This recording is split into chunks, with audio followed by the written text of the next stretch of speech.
Thank you, Board Member Saucer. Okay, next up on our agenda, we have time for public comment.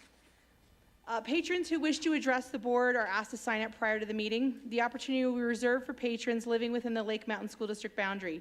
Individuals living outside of Lake Mountain School District can submit comments to the Board of Education. There is time on the agenda for up to 30 minutes for public comment. 10 patrons will be given a maximum of 3 minutes each to address the board, and written comments can be submitted at our Lake Mountain School District page linked to Alpine Schools, and then there is a submit comment button on that page. Speakers should introduce themselves by stating their name. The board does not engage in a discussion during public comments. Personnel issues are not appropriate discussion items for an open meeting environment. If you have a personnel concern, we ask that you contact a member. We don't have a member of administration. Just contact the Board of Education. Lake Mountain School District is a legislative body, and as such, it functions to the same operational rule as other similar bodies, such as the state legislature. Public input during its formal meetings is to assist the board in ascertaining public attitudes and interests. It is not a forum for open discussion or debate between the board and patrons. So I will read the first 2-3 people on the list, and we ask you come up front. You state your name and where you reside, just the municipality in which you reside. First one, I think it's Malia. Is that correct? Thank you. And then next up we have Monica, and then Monica Corey, and then Erica Douglas. Those are our first 3 speakers. Chair King, over here. Sorry. Yes, Gina, thank you. Nate will be doing the timer that will give a 30-second prompt towards the end of the 3 minutes. Okay, perfect. Thank you.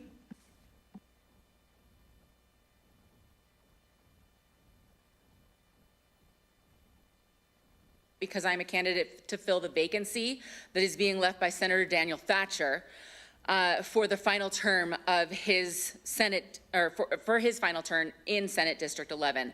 I don't live in Eagle Mountain. If you would like me to sit down, I will, but I am here because I am running to represent you, and I think that speaking to you would help you guys. I am running to represent you, and that means that I need to show up and be available to you, and I am here showing you that right now. And as I've driven through your community and spoken with your city leaders, one thing has become painfully clear.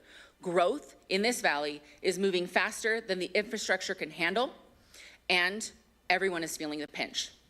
We have to be realistic. We cannot stop the growth. Families are moving here for the same reason that many of you did. It's beautiful out here. So instead of fighting a losing battle against growth, we need to work with it.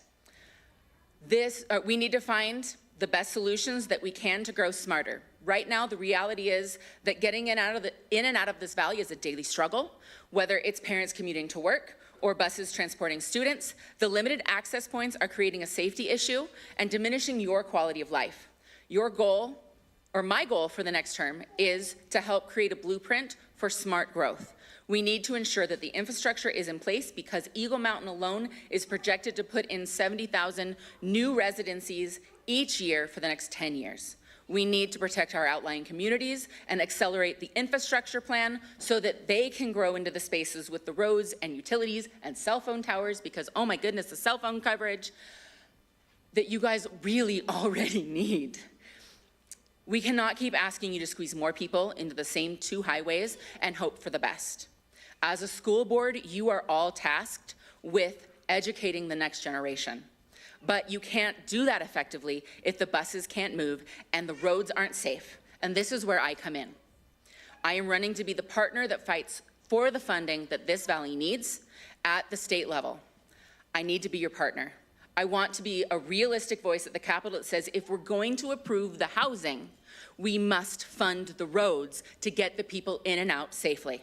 I want to earn your trust to finish this term and to fight for this blueprint.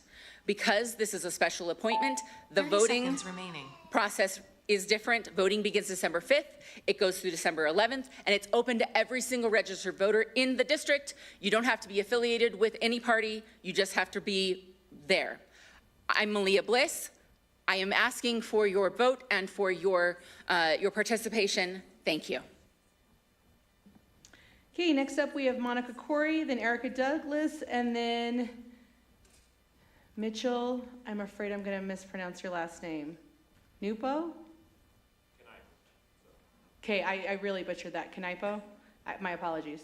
Okay, so Monica, Erica, and then Mitchell.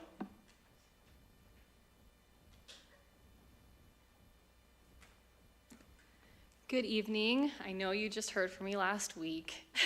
I just wanted to say a few things. As you know, I'm here in the support of keeping Cedar Valley Elementary open. As I said before, I hope that this decision is not a rushed one and that you seek for all the facts before you decide what to do.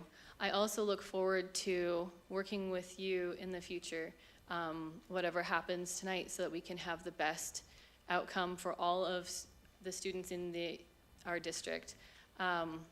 As going forward, or as we have looked at our options and done our research, that is what we have wanted this whole time, is the best for all of the students here. And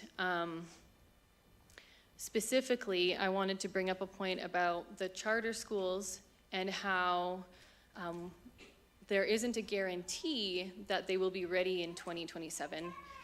We hope they will, no matter what happens. But there's no guarantee. And so closing down Cedar Valley Elementary in 2020, at the beginning of the 2026 year, doesn't seem to make a lot of sense, because you have a gap in that time period where we hope maybe some of the students will go to charters and pressure will be alleviated from schools. We just don't know that. I also wanted to mention that I was trying to figure out the cited laws that you mentioned from the last week, and I wasn't on there like within the last hour or so, but I could not get a response for which laws those were concerning the satellite on Cedar Valley Elementary, or putting one there, and what safety concerns there were. So while we have theories, we really don't know. And that is something that we have felt this whole time. When we try to work with school board members, and mind you, this is the old board, we kept hitting walls because we did not have access to the right information to be a team with the board. And again, I feel like that happened where I was trying to look for information and I could not find it. And I think going forward, we really need to be a team and work together. 30 seconds remaining. So please be transparent. We want to work with you. There are a lot of people who do. And then if it's something that is a concern, we want to help find solutions. We want to work with you. So please consider that. Don't rush your decisions, and help us keep Cedar Valley open and help the district. Thank you. Your time is up. Thank you. Okay, so now we have Erica, Mitchell, and then Ashley Lott.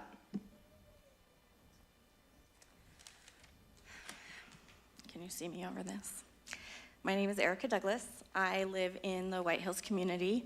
I have lived there for 16 years, and my children at one time attended Cedar Valley Elementary, and I know I have a lot of neighbors and friends back here. They will not be surprised by this because I have never been in support of Cedar Valley Elementary being open.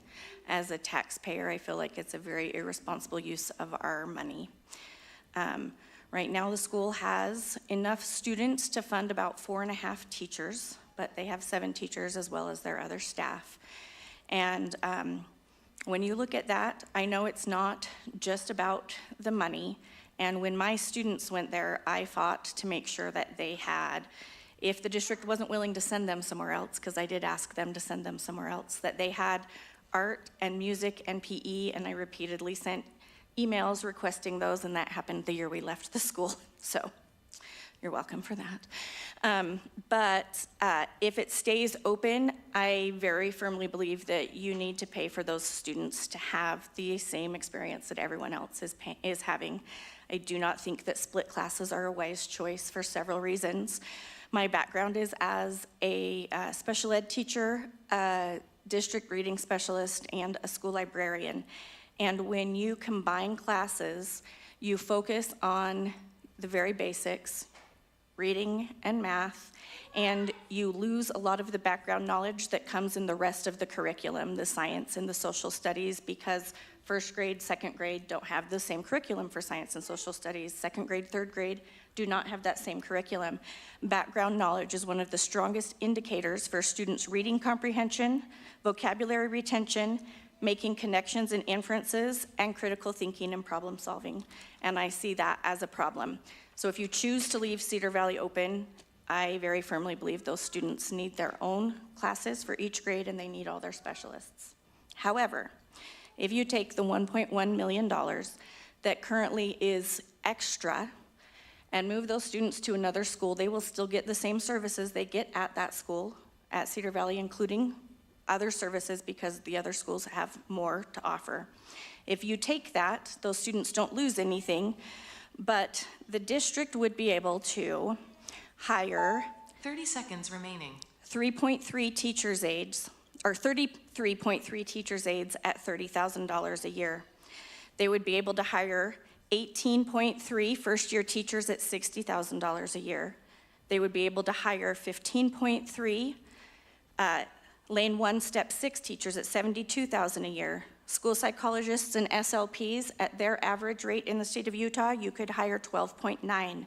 School nurses, you could hire 18, and this would be what you would get every year. In our district, it's time? Okay. I'd like you just to consider the financial repercussions of spending our tax money wisely. Okay, next up, we have Mitchell, and then Ashley, and then Kelsey Guernsey.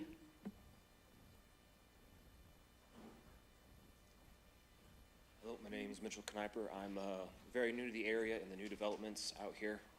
I came tonight because I have young children. I've been in a lot of places throughout the country. I've seen what happens when schools generally close. I don't have much history here, but what I do know is that Utah schools have about less than 50% of the students are reading at grade level. When my children go to school, I want to make sure that they don't have coin toss odds of being successful. I want to make sure that my kids are able to get the education to read, to write, to see the sciences, and to be challenged. My kids are really smart, so I don't want them to just be stuck. I want them to be challenged. I want them to be successful. I want them to move forward. In my own way, I was a flight instructor, so a little bit different type of teacher with incredibly high consequences. If I sent someone out to go fly solo, I had to make sure that they had the education and properly prepared before they went, because it's not just a pass or fail, their life's on the line. And if children are not properly prepared through proper education, receiving the curriculum, receiving the help that they need if they're behind, or being challenged if they're truly intelligent, it's their life and livelihood on the line after they exit the school system. That's all I had to say. Okay, next up we have Ashley, then Kelsey, and then Tyler Bowd.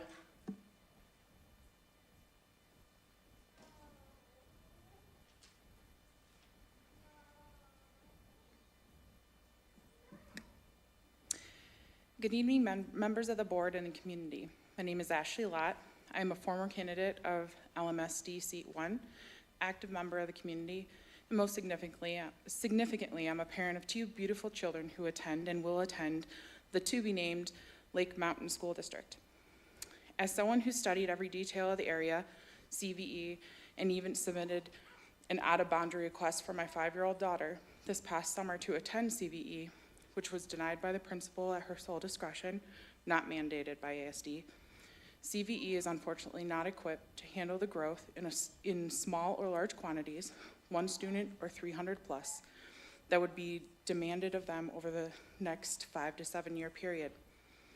The capital required to make this location suitable and sufficient for the anticipated growth over time would be a Band-Aid to a larger problem at hand and a gross misuse of critical dollars for this district. Over the past several months, I've looked at every angle and every number associated with the potential closure, as well as proposals for alternatives to keep it open. When you step back from the emotional side of it, which I fully want to acknowledge is real and valid for the families and staff at Cedar Valley, the data tells a clear story for everyone. You, the board, have an obligation to ensure an equitable distribution of funds across the entire district, not just a single campus, as well as many other commitments and responsibilities in those barely warm board seats. We have roughly 25,000 students in this new district. To keep Cedar Valley open would mean continuing to allocate a disproportionate share of limited dollars, staffing, and resources to one school at an expense of many. In my view, this would be a disservice to the rest of our students and the families who are also trusting you to make responsible district-wide decisions. This is why tonight I urge you to vote in favor of closing Cedar Valley Elementary. This new district is going to feel growing pains for some time. Boundary changes, longer bus rides, and school changes are not easy for anyone, but they have been a reality for the last several years, and it is a reality for most of our has been a reality for most of our district for the prior years as well, not just CVE. I don't minimize that at all. Change is hard and it can be stressful. Planning and execution will be critical in mitigating that strain. But in the long run, closing Cedar Valley Elementary gives you an 30 seconds opportunity to remaining. reassess and repurpose that funding into areas that can truly strengthen our district as a whole.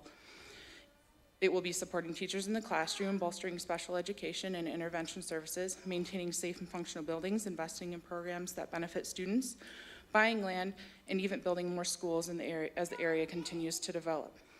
This is a hard decision and an unfortunate one to have to make in your tenure as a member of the school board in general, let alone a brand new one in the first couple meetings, but that's why you're in the seats. Your time is up. Thank you. Thank you for your time. Okay, next up we have Kelsey, then Tyler, and then Heather Wrigley.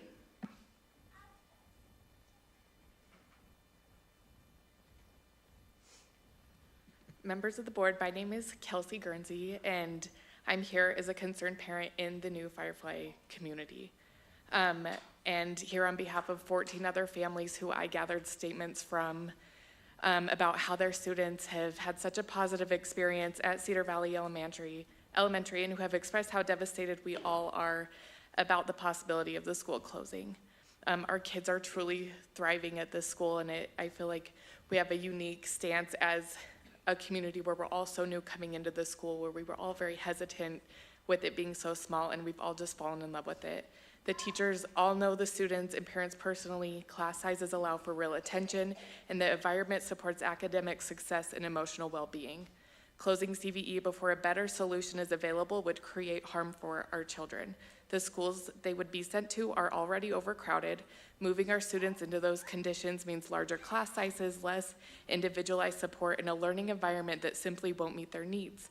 In addition, the kids would face long bus rides every day, cutting into sleep, into family time, and into after-school activities that help them grow. This decision would also split up peer groups and friendships that are essential to their sense of safety and stability. And for some students, like those who live in the Firefly community, this would be the second time they've been asked to change schools since moving to this area. That level of disruption is not in their best interest. We all agree that responsible planning matters, but until there's a better, well-prepared, student-centered option, such as a new school in Firefly, Cedar Valley Elementary needs to remain open. The growth in Firefly alone has already increased the class sizes significantly, and it's only going to continue, which will help offset those costs. Our kids deserve stability, they deserve access to quality education experiences, and we trust you'll make the best decision for our students. Thank you so much. Okay, so we have Tyler, Heather, and then Ashley Cook.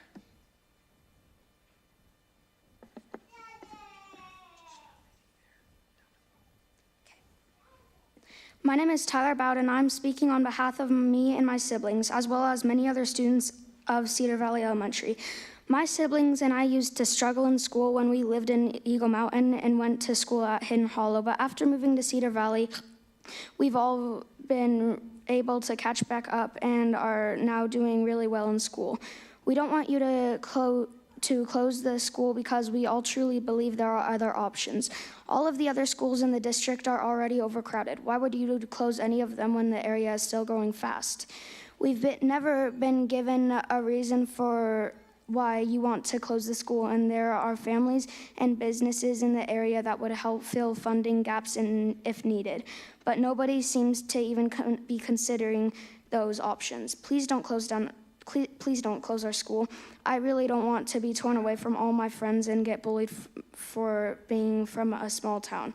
I am also concerned about all the teachers that will lose their jobs. You are our elected officials chosen to represent the area, and that includes us. You are brand new to your positions, and we welcome you, but you haven't even had the time yet to research the full situation and understand other options. Please represent us in a way that will support our community instead of taking away what makes small town Utah great. Please don't close down our school down. Thanks, Tyler. Heather, Ashley, and then Wyatt Cook.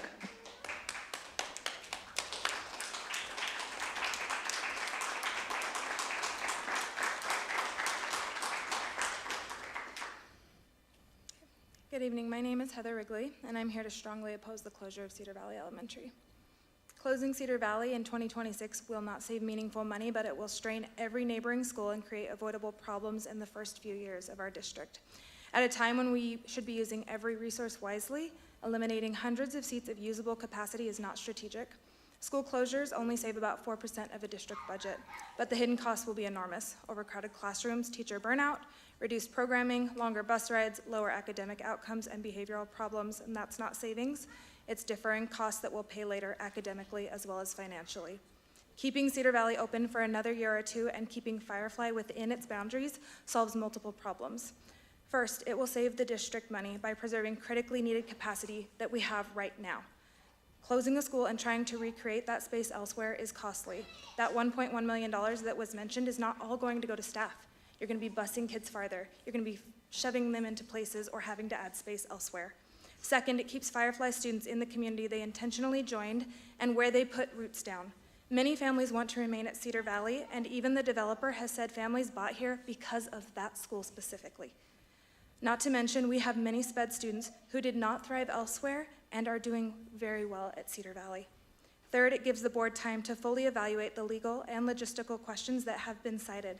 I read through House Bills 40 as well as 84 and have found nothing prohibiting a satellite or portable on the parking lot, especially on a campus with supervised movement between buildings. We're already an open campus, and a community that is willing to close the road and add a fence. If a statute prevents this, I would really like it to be identified.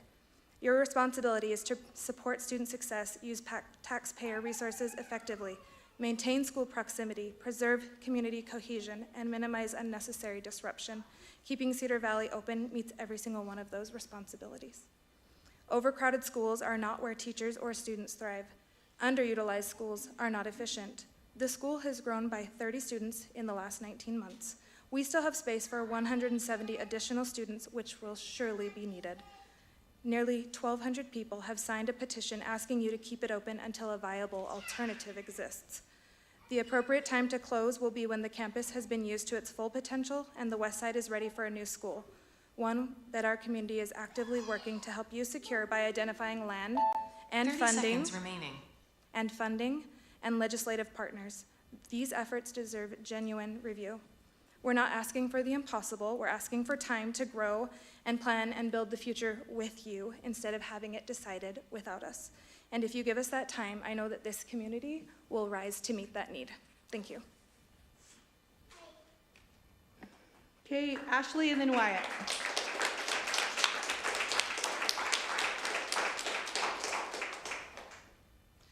Good evening.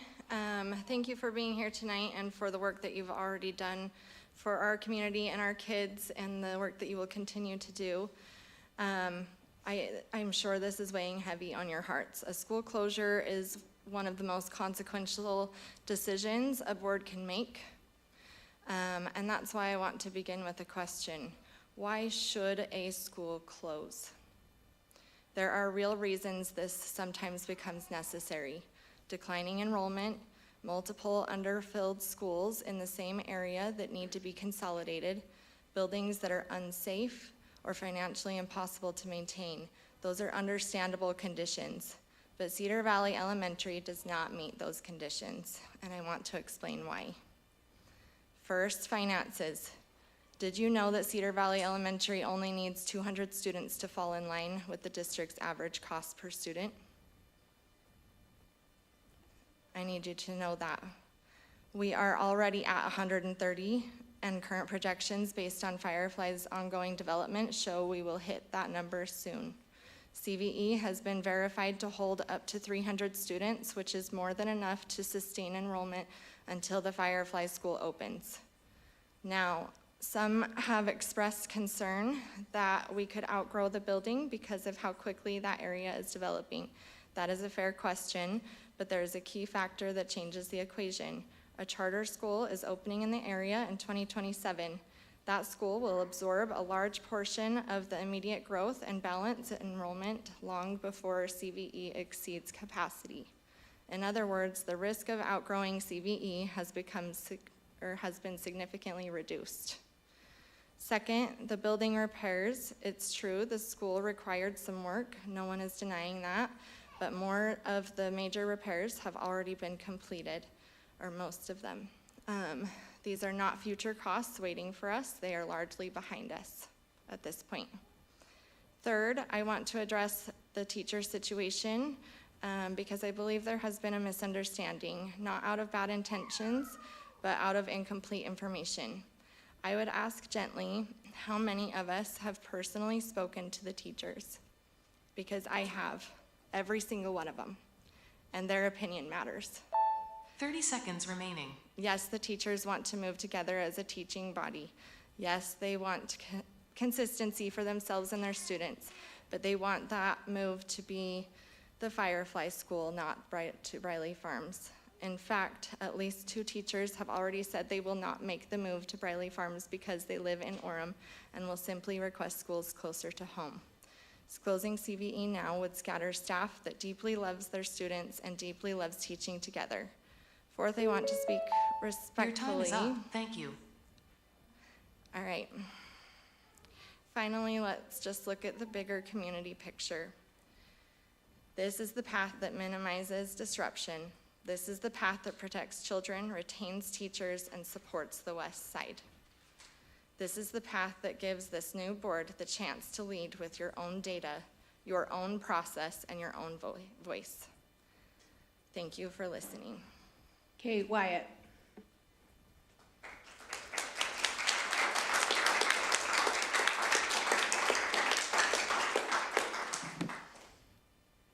All right, first off, Wyatt Cook from Cedar Fort. I'm strongly opposed to CVE closure, obviously. But so first off, I want to congratulate you all. I'm happy you all got in as board members. I think it's great. I know election season cannot be easy. Good job. So, and then thank you for your service. It means a big deal to everybody to have you guys sit in these seats to make these decisions. So something I want to bring up, I've had several conversations with you guys. Some information that I want to make sure is clear. Bus routes was brought up to me that would only add a 5-minute addition to the bus routes currently going to the new elementary school. I looked that up on Google Maps at 3 p.m. this afternoon. Traveling from Cedar Valley Elementary School to Briley Farms is a 10-minute drive one way. That's from Cedar Valley to Briley Farms. And that's one way. That's 20 minutes out of a kid's day that you're already trying to keep them, not including the additional drive that they're already doing. Some kids that live in Fairfield is much longer than that. But that's a significant concern. To keep kids' attention that long, 20 minutes extra on top of their already long school day, that's significant. The capacity was already brought up for the school. That's been brought up several times that that's a big concern. Cedar Valley can only handle 300 students. That's Alpine's numbers. There's some concerns with that because some of the classrooms are already being taken up for certain things. That can be adapted, changed. That school will hold 300 students. There was other concerns about the playground not holding that and the lunchroom not holding that. There's a whole bunch of areas throughout Utah, throughout the nation. They do split lunch times, they do split recess times. That's not a factor, that's not a concern. That's something that could be done. There's other concerns that have been brought up with the charter schools, not guaranteeing they're gonna open, that kind of thing. It was mentioned in this meeting last time that they've already got a preliminary approval at this point. I don't know about you guys, but to me, that's a pretty good step in the right direction. If you get a preliminary approval, it's not guaranteed, obviously, but it's a pretty good thing. 30 seconds so. remaining. Okay, lastly, I want to go over real quick. Cedar Valley has been through a lot over the years. We've always been the redheaded stepchild of the district. Our school's small, we know that. We know it's not going to stay open forever. There's other options, there's other things we can do. We've had times where we haven't had a principal on site, we've used other principals. That's a way you can cut funding. There's other things you can do that would significantly make it better for there. Your time is up. Thank you. And I'll leave with this. Please don't treat Cedar Valley Elementary like Alpine treated the West. You guys are a new district. We're a new board. I know you guys can do great things, and I believe that you will. Thanks.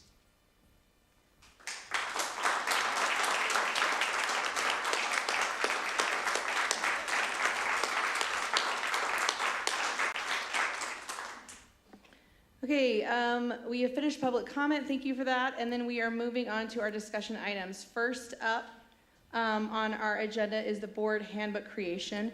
I'm not sure where you guys are sitting with this one, if you feel like this can be moved to a work session, or if you feel like we need to make this assignment out. One of the benefits of having a board handbook is that, right, the norms, the practices, and I don't foresee us having any issues, but generally it's good to resolve those before they become a problem.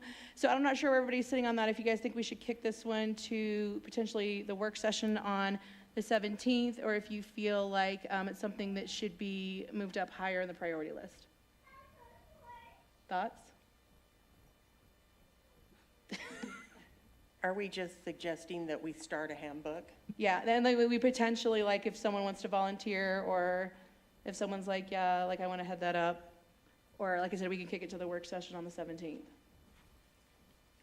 Is this where the policies are handled? No, it's not policies. It's basically things like, you know, what do you do if a board member goes rogue? Do you remove them from a committee assignment? It's some of the, like the practices that we put in place, the norms that we put in place about, you know, who responds to emails and, you know, how committees are selected and those kind of things. So it's kind of like, you know, our norms, our culture.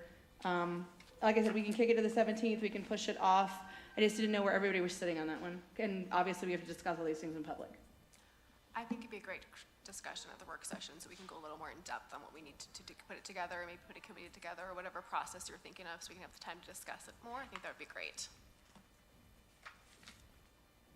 Okay, so I think we're gonna probably just kick it to the work session, unless anybody is vehemently opposed to that. Okay, next up, Joylyn is gonna talk about the policy regarding school calendar. We didn't talk about this one specifically, but I think we'd like to shift to an idea where month one, when a policy is introduced, we bring it on the agenda, we have a discussion about it, talk about it, gives everybody a month to kind of process, potentially suggest edits, amendments, and then look at month two, actually bringing it back on an agenda item for an action. And so we're trying to kind of follow this pattern, and that's why we have two specific policies. Joylyn, are you okay to, sorry, Board Member Lincoln, are you okay to introduce those?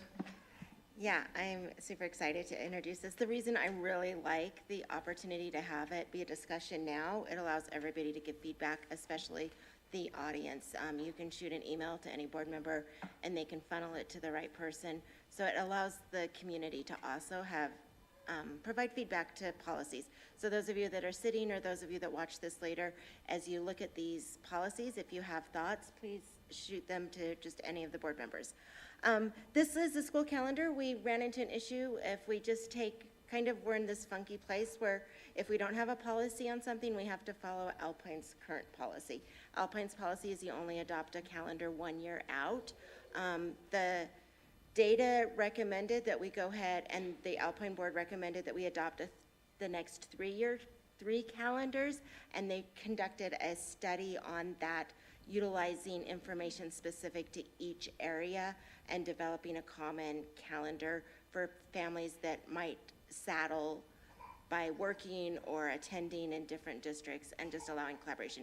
And this is not a new practice, this is a current practice with Alpine Provo and Nebo, is having those common things. If you notice, we always have fall breaks and Christmas breaks and spring breaks at the same time, which is off of the Salt Lake County cycle. So that's a current practice, is to kind of look at what everybody else is doing. But this policy kind of walks through that. It has some really good definitions. I like that it defines the calendar committee, people that need to be on it. It goes through the instructional days. It's going to cite the code, which is really important. You can't just say, hey, we want to start our calendar after Memorial Day and end, no, after Labor Day and end before Memorial Day. You have to have 180 days, but there are certain funky ways you can count days, so it cites all of the code on that. It makes sure that we're meeting compliance of having a committee and providing opportunities for community feedback. I think that is super important in a policy. And then it goes through the procedures of how the superintendent will form a committee, what data they'll look at, who they'll include in that. Again, it has a provision to utilize the work that was already done by the Alpine School Board Community Calendar Committee, which did cover representatives that meet all of these definitions. It had a secondary principal, an elementary principal. It had students and families and board members from this area representative, and they conducted an extensive survey and then broke it down by each area, and then tried to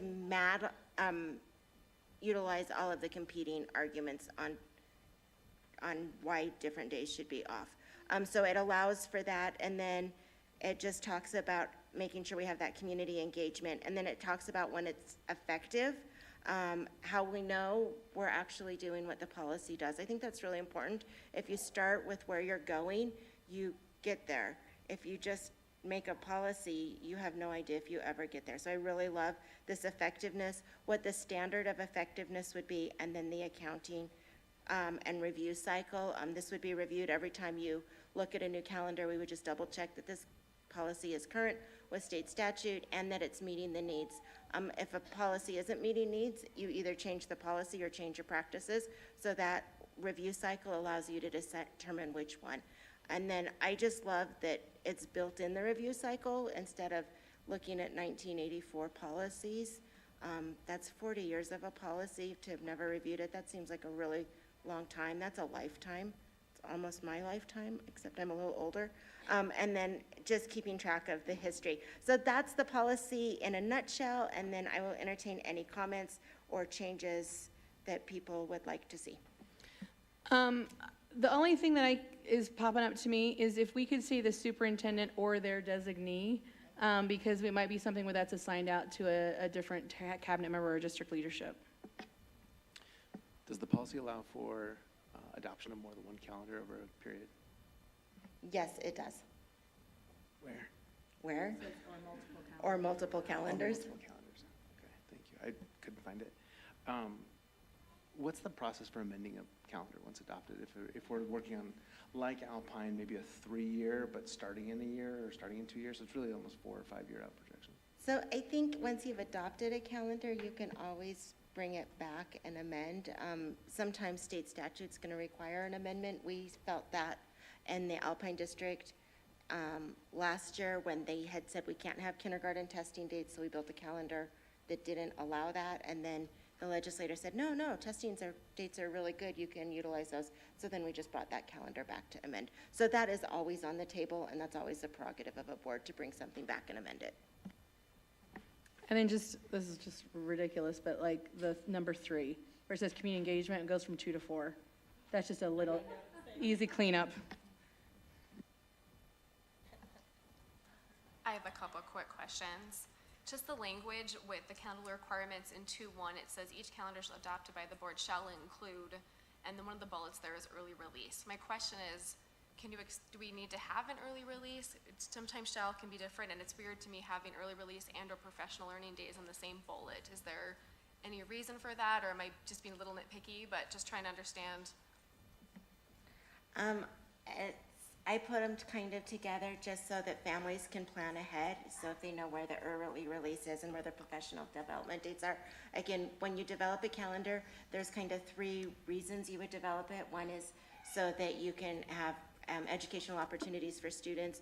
The second reason is compliance with state statute, and the third is communication to families so that they can plan appropriately for the opportunities and the needs of their families. So just having that dedicated, again, you could come back and analyze the early outs at a later date if you wanted, but that's why I kind of just lumped them together. And the other thing, you mentioned it earlier, but who is eligible to be on that committee when it is formed? And two-part with that is when we would be forming one for our new district as we look forward. What were your thoughts on that? So it's in the definitions, it says, that convened by superintendent that includes administrators, teachers, staff, parents, guardians, and representatives. So it's put into the definitions. And if we approve this policy and then we turn around and adopt the recommended policies, that takes us to the 2029-2030 school year. So I would assume, and that's an assumption, and we always know what happens when you do that, that this board would then look at that 2030-2031 calendar, and they would look at it sometime in the 27-28 school year.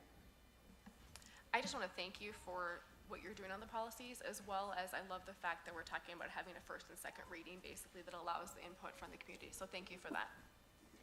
I also just want to kind of reiterate, I think it's absolutely necessary that we've got built in, that we are, as part of the process, we are evaluating ourselves. We're evaluating our policies. We're not letting a really ridiculous amount of time going by without continually evaluating whether or not, is this working for what our needs are? And I just appreciate that. I really wanted to point out the necessity of that. If you're an educator, one of the important things of being an educator is that reflective process. And so I love tying that reflective process and building it in and modeling it as a board, that we're going to reflect continually on our practices and continually aim for strengthening it and becoming better than where we are today. Real quick, Joylyn, on the 2.1, the early release and professional learning days, I am reading that as minimal days, not early release Wednesdays. Is that, I just want to make sure, because I think maybe we're using different language. I'm thinking early release means a minimal day, not like our early release for secondary on a Wednesday. Is that a definition we could, or different wording we could use? Yeah, I'll tighten up that definition because I think it makes sense. Like in several of the calendars we're seeing, they have an early release, like on the Friday before Christmas. I think that's a minimal day. And then that is different than where you just have a regular Wednesday off. So I'll clarify that in the definitions and strengthen them. Awesome, thank you. Any other discussion regarding calendar policy? Okay, next up, Board Member Lincoln's going to talk to us about TIFs.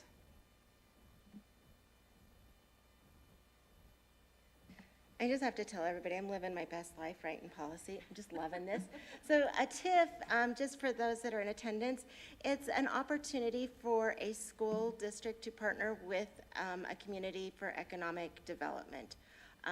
They should be used sparingly because they should, but there should be guidelines centered around this. I love having a policy that outlines it. That way we're just not getting people knocking on our doors every day saying, hey, we want you to not have us pay taxes because X, Y, and Z. So we really want to lay out the process and the procedures really clear so that the community can understand when we might consider it and when we wouldn't. And there are times when it's totally appropriate.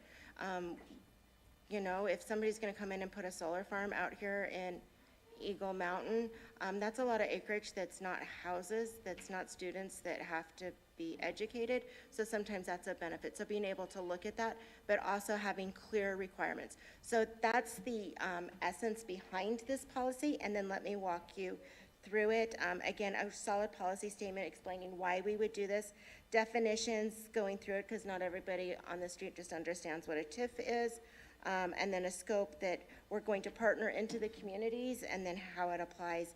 It does cite the code, and the code is very specific when you can even enter into this and when you can't. And then the policy provisions of, we're gonna always make sure that it's a win for our students. We're not interested in just being an economic development agency. Our business is educating students, and that has to be our priority. So again, it has these standards of, for eligibility, why it has to benefit the districts and what additional, I really like additional district benefits. Like if you're gonna come in, you've gotta be able to benefit us, not just benefit your company. We have an opportunity for financial review.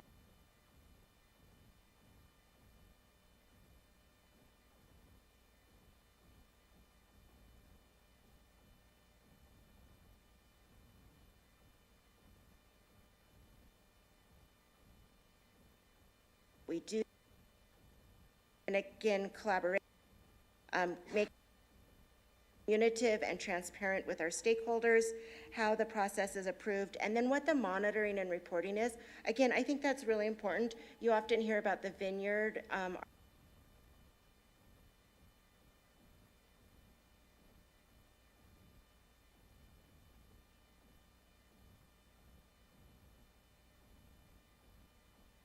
Designee, it doesn't list the business manager directly. That's because that's kind of in that designee.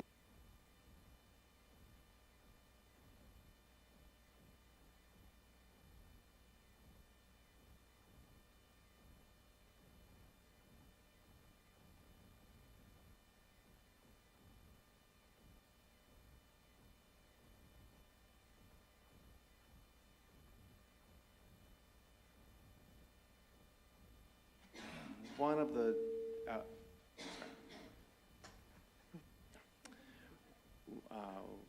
under third-party financial review, it talks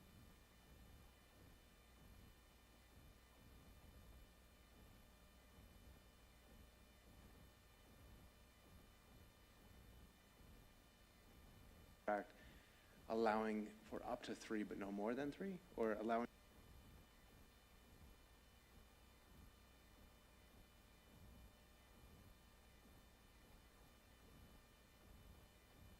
Again, our interest is educating students, and I don't want to spend education dollars continually evaluating things that provide economic development for companies, and so that's why I limited it to 3.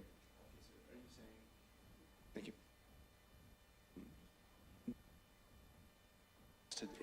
To contract for 3 financial reviews within a year, but no more than, so we're not exceeding the amount that, okay. Yeah, I just wanted to put in some restrictions there on money that's going to not educating students. Okay, that makes sense.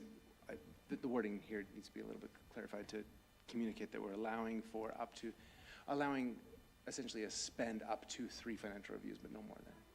Okay, thank you. I'll strengthen that. Yeah, thank you. It talks about initiating and negotiating a TIF by the superintendent. I know there's precedent to have board members, president in particular, negotiate on behalf of the district in certain instances. So potentially we amend that to allow for both superintendent and board president or leadership, or I don't know how you want to word that, but I think there's an opportunity there. And then last but not least, you mentioned a solar farm as a potential example, but there's a requirement to allow, there's a requirement that must be met to meet the policy guideline that allows for the jobs created to be above average. Solar farms don't generate any jobs.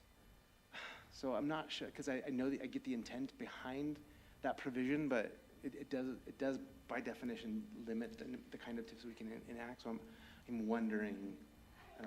Yeah, I'll make that like more a may as opposed to a shall, or flex that line, or should. So if there's jobs coming in, we want them to be high-paying jobs to benefit the community. If there's not jobs coming in, then it could still be valued. I'll play with that. Yeah, and if I understand the intent that we're not going to give a tax break for a company to come in to have low-paying jobs on average. That's kind of the idea. Yeah. Okay, that helps. Thank you. I really like under the policy provisions where it talks about eligibility and standards for consideration, I really like the piece where it talks about additional financial benefit beyond what other taxing entities receive. Generally, because we get the highest percentage of property taxes, we end up, whenever there's a TIF that comes forward, we are the ones who end up having to kind of give up the most. And in some ways, I understand the reasonings behind it and all the things, but I like the idea that it's saying also we either get a higher increment or mitigation payment or land donations. And I think and I also like the trigger within 3 years. We've had situations where we've current RDAs with companies where they have not followed through on what they said they were going to do, and so the land's sitting vacant, which, right, it's not commercial, it's not residential, so it's not like a negative for us necessarily, but it's still, the land's not generating the income we thought it was going to generate. And so I really like the 3-year trigger. I like that we're saying, hey, we expect to come in at a different rate than everybody else, some kind of mitigation assigned with that. So I am very appreciative, because I think as we start establishing kind of our rules and things that we're going to do, I think communicating with our municipalities, with other potential companies that could come forward, to say very early on, these are our requirements, I think provides a level of clarity. And when it does have to go to negotiations, whoever does that, whether it's a board member or a superintendent or a BA, having this kind of framework makes it very clear where we stand. And so I appreciate the clarity on this. And I really did that because we have the most skin in the game, and I know, I think educating students is the future of our society, so I want to find the most benefit for it.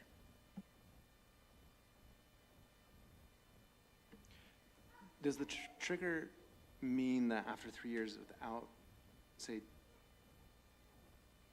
breaking ground or whatever it is that they've committed to, does the TIF expire? I think they could come back and renegotiate at that point, but I'm not interested in, I don't know, I sat in Saratoga Springs City Council meeting last night, and they were arguing over some density that had been vested in 2002, and the current board, none of them served on, or council, none of them served on the council then, and their hands were tied. I don't want to tie hands of future boards, so by limiting into that 3, then it kind of is going to expire, but they could come back and renegotiate. I wonder if the language here actually requires that there be a termination trigger. Not that we're asking for them to execute in 3 years, but that we're asking that the agreement or the contract that carries the TIF actually has an expiration date as one of the requirements. Yeah, I think we can strengthen that language. Okay, any other discussion? Okay, we're going to move on. Thanks for preparing all of that, Board Member Lincoln, appreciate it. Okay, we're moving on now to our action items. First action, do we have a motion to approve the minutes from November? I move to approve the minutes from the November meeting. And do we have a second? I'll second it. Okay, so we have a motion by Board Member Sasser and a second by Board Member Strong. Any discussion? Madam President, I just want to thank our Administrative Assistant Brianna here. She is working to support technically 4 school boards right now, and I was very impressed with our detailed minutes, and I just want to thank her publicly for all the work she's doing behind the scenes to making all the new boards and the current Alpine board run smoothly. I just want to thank her for that. And if anyone needs to know, she's a Pepsi fan. Okay. Okay, any other discussion? Okay, seeing none, we have a motion by Board Member Sasser and a second by Board Member Strong to approve the minutes for November. All in favor, please say aye. Aye. Any opposed? Okay, that appears to pass unanimously. Next up, we have the consideration of the Cedar Valley Elementary School closure. Do we have a motion regarding the proposal? I move to close Cedar Valley Elementary effective for the 26-27 school year. Okay, and do we have a second? I'll second it. Okay, so we have a motion by Board Member Lincoln and a second by Board Member Strong. Any discussion? I prepared some notes. This is a difficult decision, and I want to explain why I'm voting to close Cedar Valley Elementary. I care deeply about this community. My first time out to the school was in 1998. I will admit I drove by it several times before I realized it was the school. But I love the small town feel of Cedar Fort.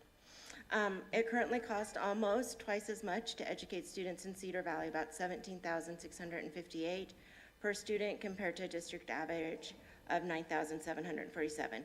If you went to 3,000 students, I had our 300 students, 3,000 students, oh my goodness, putting that in there. Woo! If you go to 300 students, the cost drops to about $1,500, but 15,000, oh my goodness, I'm so nervous, let's just care deeply. But the capacity of the school really is about 205 students before you have to start going to split classes. And split classes should not be the solution. And by split class, I mean half of your students are in 3rd grade, half of your students are in 4th grade. According to my calculations, about 71 students will overwhelm the current situation at Cedar Fort. And that's, you have to get those 71 students in the right configuration. It means you need 14 3rd graders, 12 2nd graders. Like, if you get an extreme number on one or the other, then you start to throw that out of whack. They are projected to get 78 new students for next year, and that number will continue to rise as the Firefly and development in Cedar Fort continues. With only one class per grade, you have no alternatives. If a student doesn't connect with a teacher, you can't move them classes. They're just stuck. And if you have 2 kids in a class that are creating chaos, which never happens in education, but just in case it does, and it monopolizes all of the teacher's time for classroom management, it affects all of the kids in that class, and there's no way to break them up for that school year, or the next, or the year after, or the year after. It impacts that group, that cohort of students, every year they are in the school. Expanding the building on the parking lot has significant safety and infrastructure challenges. Parking and drop-offs, sewer limitations, students crossing the street, and the need for the fully fenced and secure campus. That's that new safety law that we keep referring to. I should have brought the exact numbers of what they are so I can share them with you, but the campus has to be fully fenced, or you have to have security that walks the kids back and forth. And there's no way to fully fence a road. And we had the safety consultant, he's got a fancier word, I want to say safety czar for the state of Utah, but we had him come out and look at it. I deeply respect this community, and I know this is emotional, but my responsibility is to ensure students have safe schools, they have full opportunity. Oh, I heard one more. Also, we don't have specialty classes and programs and supports that their peers receive across the district. They are limited, even though we are spending more there. They're not getting the full benefits of a comprehensive elementary education. I deeply respect this community. I moved to Saratoga Springs in 1999 because I wanted small town rural. I know I have 68,000 close friends now, but there were less than 1,000 when I moved, and I love, love, love rural and small town. So I deeply respect this community. And I want the families to know that by moving now, it allows them to move into the Briley Farms building, which is a new build. It allows you to move together and not be moved into an additional school. We heard over and over as I went through community feedback that not moving to Black Ridge because it's an established school, but having that opportunity to go to a new school, that is the opportunity that lies this year with the Briley Farms, and it helps with that overloading of the school. So my vote reflects what I believe is the best long-term interest of students. It doesn't mean I didn't listen to you. I 100% listened to you, and I feel that deeply. I just have to look at the whole picture, and this is the best long-term solution for students. I just want to interject, we do have some staff members here in case board members have questions. Just want to acknowledge that we have our Executive Director of Operations as well as Physical Facilities Director. I know that's not the right title, Frank, I'm sorry. And then Derek, I have no idea what your title is, I apologize. Anyways, we have staff who've been highly involved in the boundary discussion, doing evaluations, so if there's specific issues, also want to acknowledge that they're here if board members have specific questions. I do have a question. Joylyn, you threw out some numbers right at the beginning of what you said, and maybe I need to ask the district. I'm just wondering, I've heard those numbers before. I'm just wondering if we can get an official, somebody saying it directly. Thank you, Eric, for coming up. Yeah, what specific numbers are you referring to? Well, Eileen? Joylyn said how The much. ones that we got from Jason, the 17,000, the Fund 20, the Fund 10 and the Fund 23. The financial numbers. Yes, the per pupil expenditure. So Julie, I know that he shared those numbers with you right before, and I didn't have a chance to look at that email. So I'm not the BA, I'm the Executive Director of Operations. I wish that Jason could be here, but if you want to share those numbers, Julie. I just have to figure out which email it's on. Hold on one second. I have many. Okay, while you're. I got it. I can- I got it. Okay. We're good. Okay. Okay, so, for fiscal year 25, so we're technically in fiscal year 26, meaning that we end on June 30th. So this is last year's numbers, so they're actually all gonna be slightly higher because you have to take into account, this includes things like teacher salary, benefits, step and lane. So Cedar Valley Elementary currently is at $17,658 per student. The average elementary in the West is $9,747. And when we looked at projections we compared it to a couple of other schools. We compared it specifically to Northridge and to Lehigh Elementary. We felt those were the schools that had kind of the closest numbers. I want to say one was 12,000 and some change, and one was 14,000 and some change. And both of those schools had significantly higher numbers. One was, I think, just below 500, and the other one, was Northridge is around four and some low change. fours. And so the projections is that if Cedar Valley is able to hit 300, that it would still be a 15,000 per student cost at Cedar Valley instead of the 17,658, it would be around 15,000 compared to the average elementary in the West being about 9747. Thank you. I come at this decision very heavy-hearted. I have been on the side, in my lifetime, I've been in a neighborhood where we needed to band together and go before the school board and try to tell our situation and what we felt and why we felt it was good, and we came up with solutions. And it's a stay up at night, blood boiling experience, and I feel where you're at. I have been there. But as I look at this situation, I also was a principal in Alpine School District in a high area, and I look at this through those eyes of the rest of the district. I also live in the Seat 4 area where there is talk that we need more classrooms, we need more a school and that sort of thing. For all the talk of a Firefly, this is going to be the next school. In my area, Mount Saratoga is going to be the next school, and we're going to beat Firefly. And so having lived that as a principal, when I was principal of Traverse Mountain Elementary, we wanted the next school every year, and we got bypassed and our enrollment went up, and we got bypassed and our enrollment went up. And even though we were furious, that's just the way the numbers are, and the district has to look at the district as a whole. So I'm looking at this as a district as a whole, and those numbers are very concerning to me because I've worked with those teachers in those classrooms that are overcrowded and have a great need. If I could have had another teacher in a grade level and taken it from Cedar Valley Elementary, that allotment, that full-time equivalency allotment, and had it come to my school where we desperately needed it, it would have been a heaven sent. So I understand it's been a nice situation out at Cedar Valley Elementary, and I'm so glad that whoever made those decisions before we came along, that was the right decision at that time for Cedar Valley Elementary. I feel like at this time, the right decision for the district, I'm not gonna say it's the best decision for Cedar Valley Elementary, but for the district, and that's who I represent, I feel like I'm going to vote to close it based on those numbers. We need to have those. That is a big difference per student to educate, and that is on the campaign, I won't take too much more time, on the campaign trail, what I heard most of all was from people who were concerned about their taxes.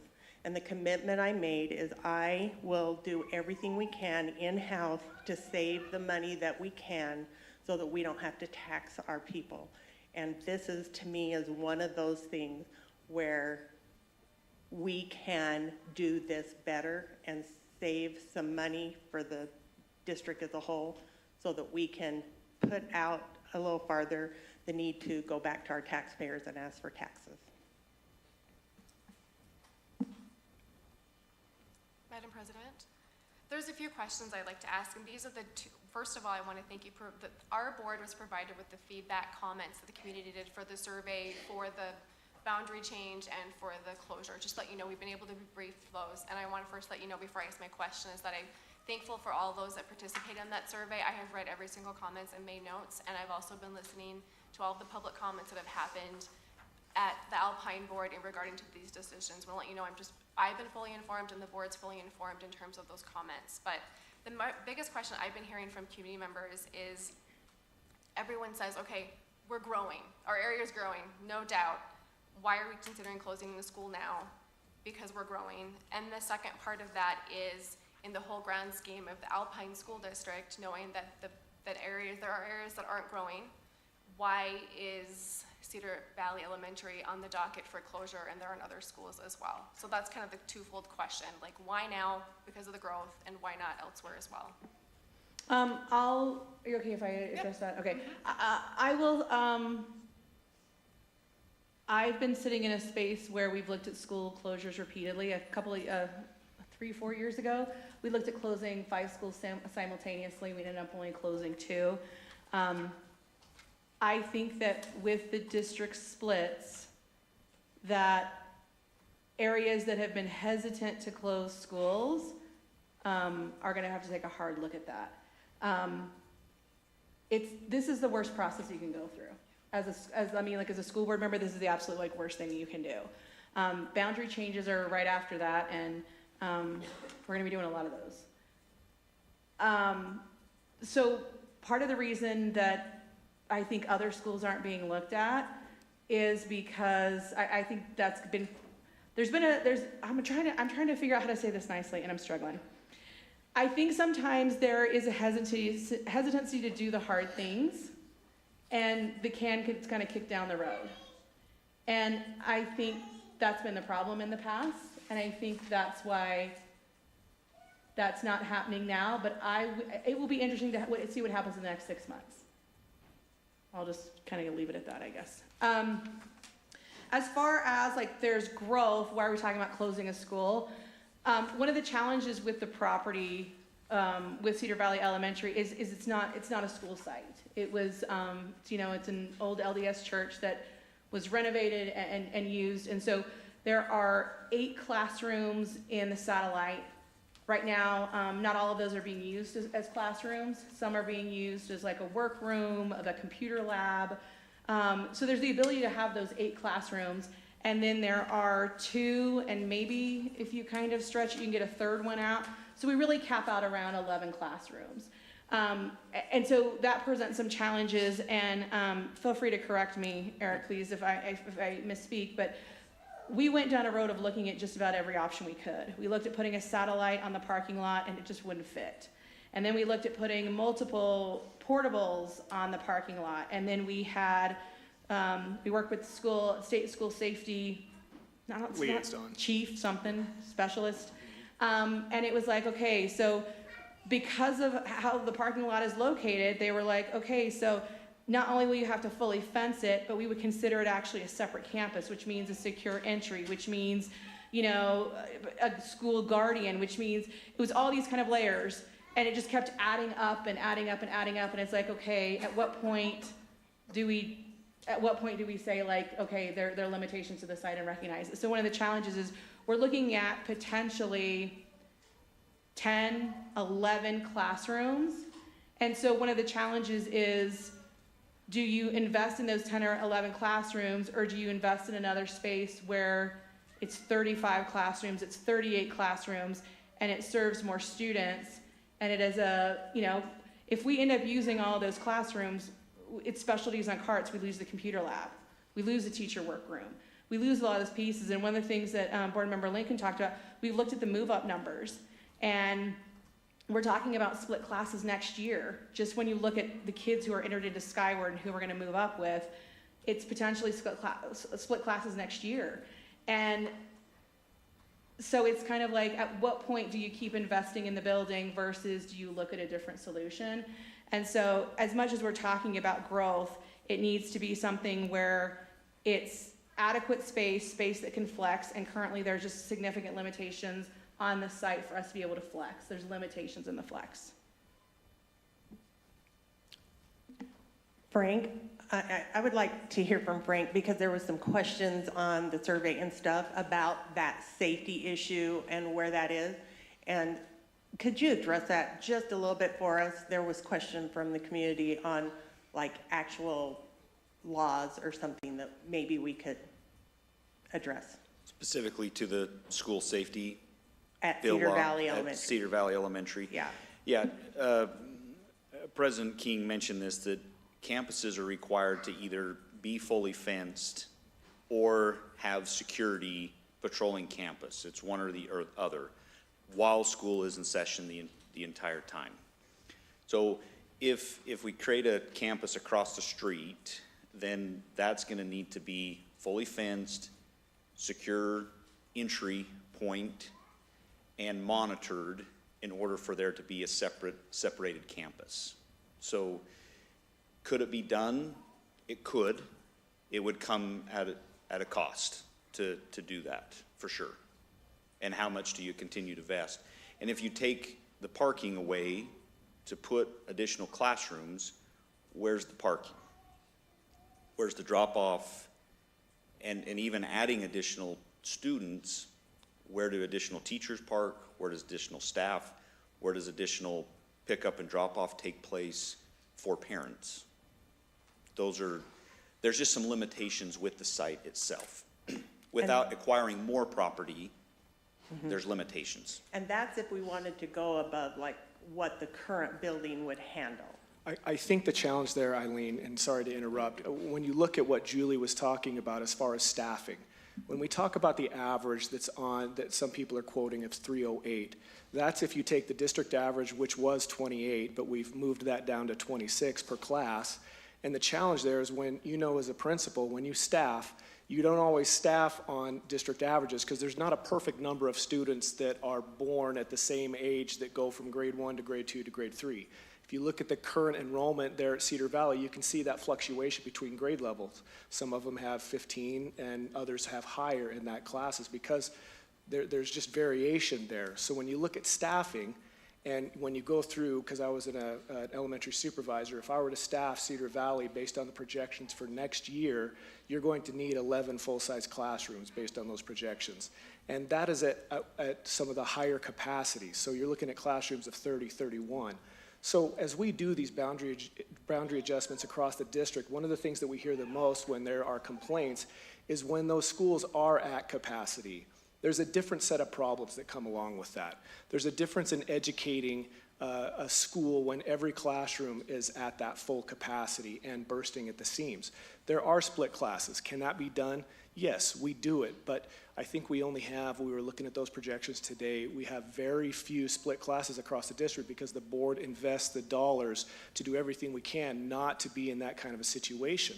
But when you pivot, especially when there's only one grade level teacher per grade level and you're having to teach a split class, that complicates things. And I know we want things to stay the same. And I think teachers are wanting that. I can understand why the community wants that. It's been a privilege of mine to go out and actually interview the teachers there and the staff to find out what makes that place special. And it is the teachers that make it special. But I don't know that they've ever been in a situation where they're teaching at that level of enrollment and the challenges that bring, especially if you have behavior concerns. When those students are there and you get to, like Board Member Lincoln suggested, when you've got some of those students and they're not working well together, it limits your ability as an administrator to flex that educational environment. And I think that's what I'm worried about the most, is what that will look like for those teachers as time continues on. And by the year By 2028, you would need 13 full classrooms. So at that point, you really are beyond capacity of that school, and we would need to look at implementing some of that flexible classrooms, and there just isn't a lot of space. Can we do it like Frank said? Yes, but it becomes very complicated. There's so many different variables that you have to take into consideration in order to make that work. When you've got a solution that is a brand new building where it can house all of those students and you can flex on that side a little bit easier. As we look at some of these other enrollment boundary adjustments, those campuses are built as a school. They aren't an LDS church we've kind of retrofitted to that. So putting those flexible sites on there is a lot more amenable. So when they say our classes or our schools are already bursting at the seams, well, that's why we're building this new school. And we're no stranger to enrollment differences here in Eagle Mountain. It's going to continue to come. But over the years, we have done a really good job of addressing that. And sometimes you don't really feel the need to bond and support a bond unless you feel that pinch in some of these schools. But you also want to be fiscally responsible. If we were building these schools before schools felt it, then all of a sudden you might be in danger of an enrollment drop. And I think the thing that we're the most concerned about at the district level is building schools too quickly, because then you're going to have the same problem that the South has right now. In 30, 40 years, you're going to be closing schools because you don't have the enrollment to support them, but those schools are built to house, 1,000 kids. It's really hard to close a school. As we noticed tonight, it's one of the most difficult decisions you're going to make. And so as a committee, we are trying to look down the road 30 years so that you as a new district don't have to make these complicated decisions in the future. I hope that helps. Frank, is it feasible, sorry, Charity, is it feasible to move that satellite? It has plumbing, right? Yeah, no, And it's 8 classrooms or 10? It's 8. And is it feasible to move it to another site there was a concern with me that why are we taking away 10 classrooms when we need classrooms for children? But if we can move those classrooms to somewhere else and still utilize those classrooms, then that makes sense to me, but I don't know. Yeah, we move a lot of portables every single year to accommodate growing needs across the district. So moving the satellite is not a concern from a facility standpoint. It can be moved to another location that it could continue to be utilized. Yeah. I just wanted to clarify something that you said, that because there are a lot of numbers and there's confusion as to accuracy of all the numbers, but we are projected to hit capacity there within 1 year. Is that correct? You'll be close to capacity in 2026, or 2027, sorry. So 2026, the projected enrollment is 204. Okay. 2027, the projected enrollment is 269. Okay. And at 269, that's when you're going to need 11 full classrooms. That was my next question, is that we'd require that, which would mean then we would have to utilize what is currently computer lab and things like that would all be Everything. carts Yep. and things like that. But it also puts congestion on, your restrooms, your lunchroom, and it is true. Mayor Cook talked about that. Can you make it work? Yes. It's just complicated. So when everything is at capacity and now all of a sudden you're having to make all of these adjustments, that's when teachers feel it. If teachers feel it, the students feel it. If the students feel it, the parents are going to feel it. And so when we start getting those complaints, but we're already at capacity, there just aren't a lot of options for us to consider. And I think that's when frustration really occurs in a community with the school. And that's what we're feeling at a lot of our other schools, and why we're doing more boundary adjustments right now than we've done in the last 10 years we're doing in 1 year, because we're getting more aggressive because we have to be fiscally responsible. Madam President, quick question. I don't know if you could answer this or not, but one thing on the surveys that I'm hearing from a lot of parents is class size concerns.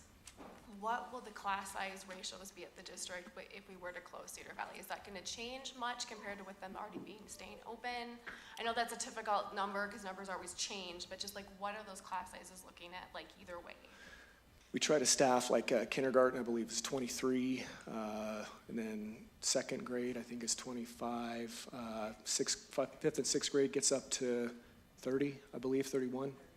Yeah, 31, I believe it is now. I think so. And so when people are asked, what will the class sizes look like? When you go to a bigger school, you're able to flex a lot more and come closer to what those class sizes look like than you are at a smaller school because it's spread out. And so it's a lot easier to add an FTE when at least flex to get up to that capacity so you're getting the full maximization. So if you have 4 grade level teachers and you've got 25 in each class, but then all of a sudden you have 20 new move-ins, you're able to spread those out with 4 grade level teachers. And so do class sizes go up? They stay about the same, and I think that on average, these bigger schools are able to stay at that classroom average than some of our smaller schools because there aren't any other options, and you can't really add another teacher. And if we add another teacher, which classroom are we going to put him in? And it just complicates things. Not that it can't be done, it's just complicated. That's helpful, thank you.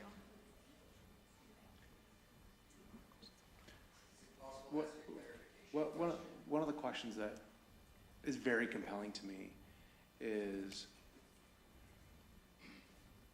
why close a school if we're going to need the classrooms in the other schools? Like if we're just moving schools from a growing but full school to another growing but full school, that doesn't make sense. That's very compelling. What will be the impact on the new school, I think it's Briley Farms, by moving these students?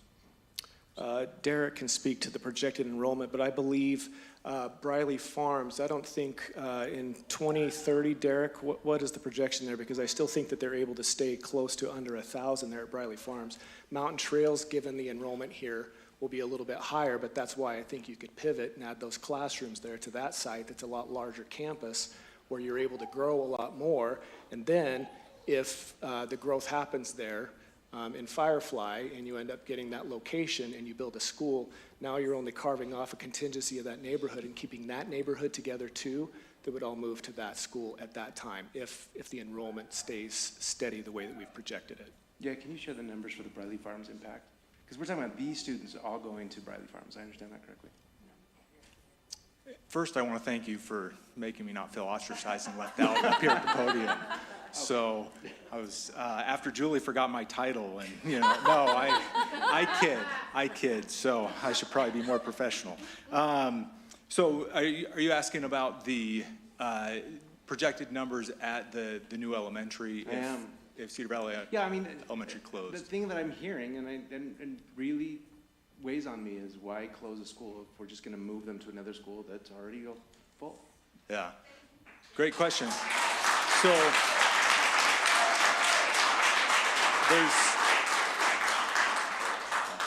there's 2 boundary options that we've looked at and posted on the district website. 3 boundary options. One was with option A with Cedar Valley Elementary staying open. So I'll look at with Cedar Valley Elementary closing, option B and option C. In option B, the new elementary, the Briley Farms Elementary is projected at 852 students to open in 2026, growing to 1131. And that's the one currently under construction. What's the capacity look like for that school? And I know I've asked these questions before. Let me clarify, I've heard from public statements today and from other people that have reached out, you're really new. I didn't know if we were going to get elected the seat or not, but in anticipation of potentially serving, I've spent literally months looking at this. I've been to all the open houses. I've talked to lots of the staff. I've looked at all these numbers, and but it's a moving target, and I want to make sure that we give it full consideration. So these aren't new conversations, but I do want to understand them clearly. As for the capacity, I don't know, Frank, if you have that off the top of your head. I know we're putting you on the spot. It'd be over 1,000, assuming that there's 28 kids in every single classroom. 28, yeah. 28 kids in every single classroom.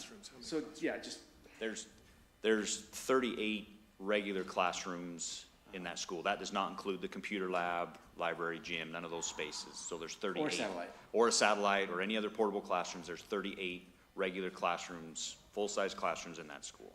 So we're going to move these students to a school that we're not pushing it to capacity. What does that look like a year from now, 2 years from now? Yeah, so growing in 2030, it was 1,131. 2030. Yeah, 2029. I apologize. In 2029, 1131 is the projected number in that school in that option B. Yep. I mean, it's hard to, all of the schools look like they're going to grow, right? So that's not surprising. That helps, thank you. I had other questions, but someone else. One question that was brought up, and I'm just curious what the policy is, but if the school were to close, what happens to all the employees at Cedar Valley Elementary? I'm actually happy to answer that one just because I was involved in the faculty meeting where Katie Bowman, who's the elementary supervisor, went out to a faculty meeting. We spoke with faculty directly about this. So all of our faculty who are under contract, who are contract employees, it falls under what we consider a RIF, or a reduction in force policy. Essentially what happens is those employees are guaranteed a job and they are given priority. So before we open any, hey, there's, X amount of additional FTE at this, at Mountain Trails, we're gonna open X amount of slots. Those teachers are given priority and they're placed first. So there's a specific policy in place. Like I said, everyone who is contracted is guaranteed a job and they are given first priority in placements. And my experience was when I went through a split, they are very generous. They literally go to the teachers and say, what do you want? And they really work hard to make that work because they know they're displacing them. So when there was someone who said teachers will lose their jobs, they'll lose that location because we'll close it, but they will still be employed. And they also do quite a bit of catering to them to help them in that process. So with the cost savings, because the cost is something we can't ignore, right? Like the cost is significant. Essentially, we've been asking the rest of the communities to subsidize the education of the students in Cedar Valley. That's how I understand it. But if we close the school and move those kids to a school that's more cost effective, the cost savings that we generate over, say, the 3 years, where the population of the new schools that we're talking about starts to reach capacity again, is it enough to really make a dent in our ability to build the next school? So just to clarify, we're talking about probably two different buckets of money, where we have what we call M&O and then we have what we call capital. So capital meaning like the money that we spend on everything from like sealing parking lots to buying property to actually building schools. It involves purchasing buses. Capital is, right, it's one-time expenditures. They're the things. M&O, or maintenance and operations, generally refers to the people. So when we're talking about the subsidization, we're not talking necessarily about that money going into a capital bucket, but it's something that could, go to whether that's additional teacher hires, whether that's additional special education resources, but those are two different buckets of money, the capital versus the M&O. Okay. Any idea what that cost savings looks like? I mean, I haven't run the numbers totally. I mean, if you take obviously we've talked about this subsidization number, about the 1.1 million that's going above and beyond what the average is for the other schools. I think I heard that in a community comment. Did we have updated numbers there? Yeah, those are the ones that I shared from, we pulled those actually today. Those were the most updated numbers we have. And we don't have the FY26 ones because we're in the middle of FY26. Oh, right. But generally we can assume they're going to be a little bit higher because that takes into account things like salary and benefits, which when we honor step and lane and other things like that increase every year. Mm-hmm. Yeah. Okay, so 1.1 million over the course of, say, the next 3 years, we're talking about $3 million.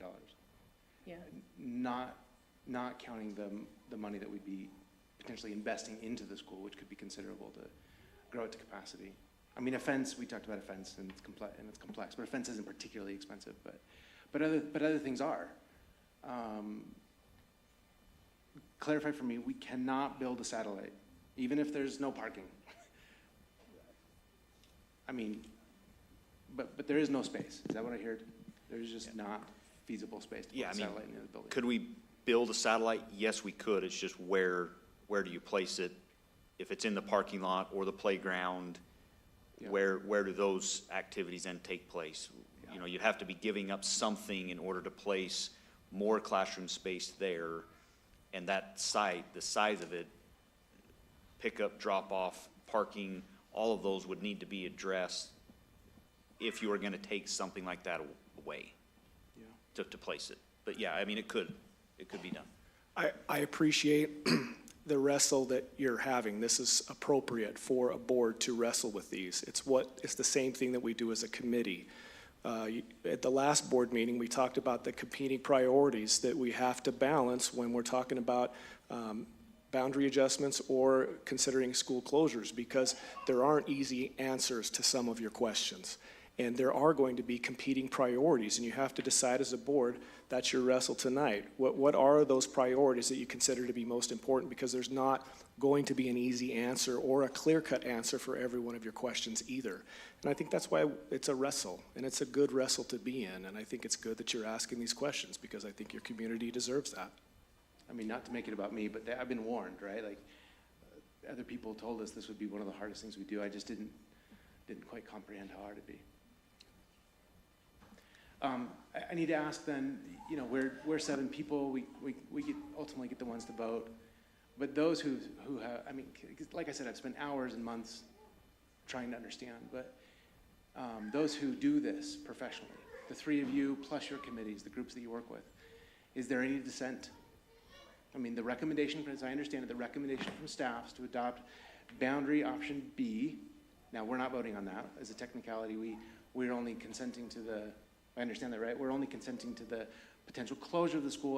The ASD board actually adopts the new boundary study, is that correct? Yes. Okay. From all of the staff working on this, we're at like 100 plus days. We're like almost closing in on 4 months of this study. Is there anyone in the staff that recommends something other than this boundary study B variant? I mean, that's a hard question to ask when we say, do we dissent? I think a better question to say is, do we have agreement that there are competing variables, and does it make sense to us to keep the school open in a lot of these variables? Yeah, I mean, there are arguments where I could say, yeah, that makes sense. When you look at the overall need of the district, and I think one of the priorities that I think from the staff as we started looking at it was the challenge that you're going to have with the rapid growth of that school and the inability to flex, but also that you are creating a new district. In that district, it's going to be a little bit more difficult because you don't have economy of scale anymore.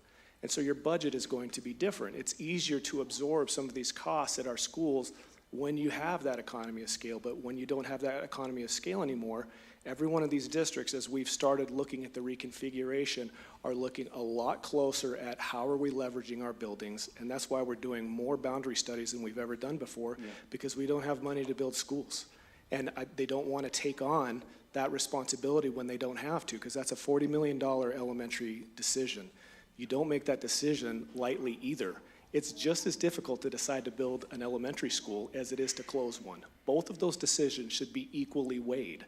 And so I think that it's difficult when you say, we are so pressed, but at Desert Sky, we went through that and the growing pains and what is an option, and the community was so good to say, we're gonna do a 6th grade center. If we wouldn't have been able to do that, we wouldn't have had any other options there. It would have cost us a lot of money for a short-term solution.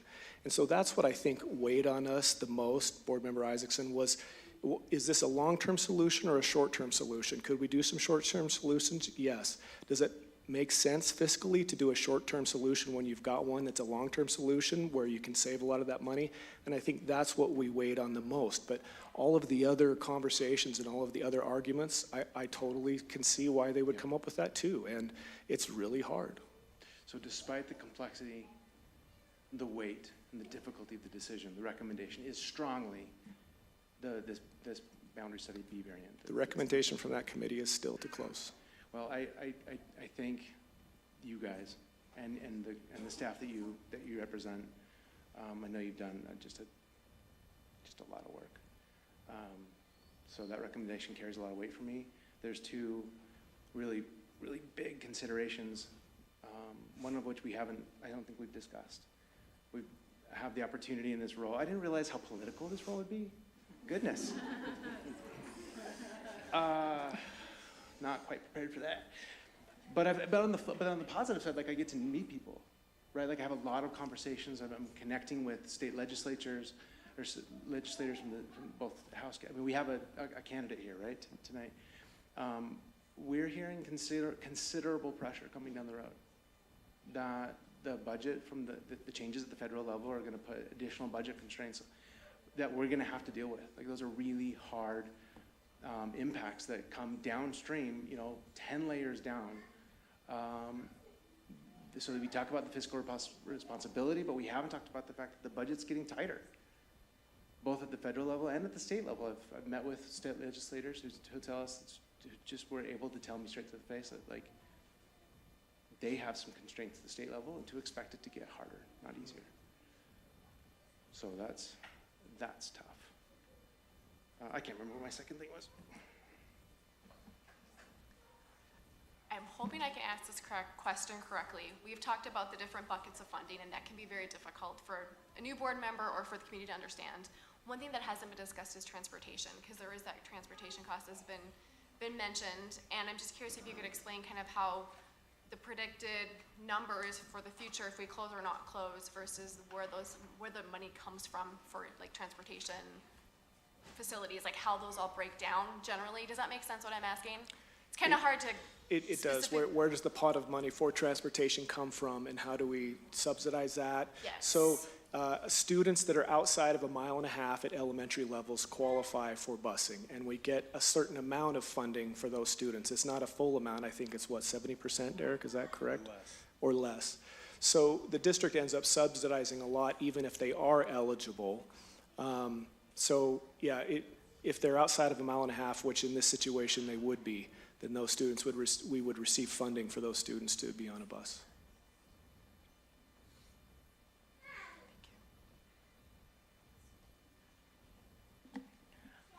I just want to say something to Tyler. Thank you for coming and talking to us. I know that took a lot of courage, and I know you were speaking for more students than just yourself. And I want to let you know that I really admire that, and you were courageous in doing that. I was impressed. And I took to heart that you're a little bit worried about being bullied, which maybe some of the other students that are your friends might feel that too. And I'm going to commit to stay attuned to that. And most likely, whoever the new principal is going to be, they won't have heard you say those things. And so I'm going to be a voice for you and make sure that whoever the new principal is will make sure that the needs of our communities, whoever is in the boundary, will be attuned to that. So thank you for doing that, Tyler.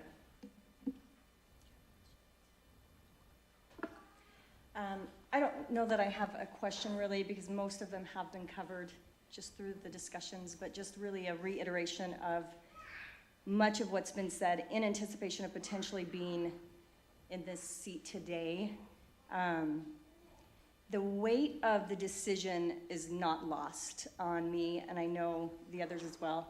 The hours spent visiting with people in the community. I know teachers at the school that are dear friends, and city administrators, and just as many people as possible that are involved. I want to hear from them and understand their perspectives, because I can only see what I can see, and I want to make sure that all decisions made are the most best informed to do the very best possible for as many people as possible. And that weight has been heavy, and hours spent really mulling over it, and even up to this point, when we're this new still, the hours of sleep already lost on it is very real.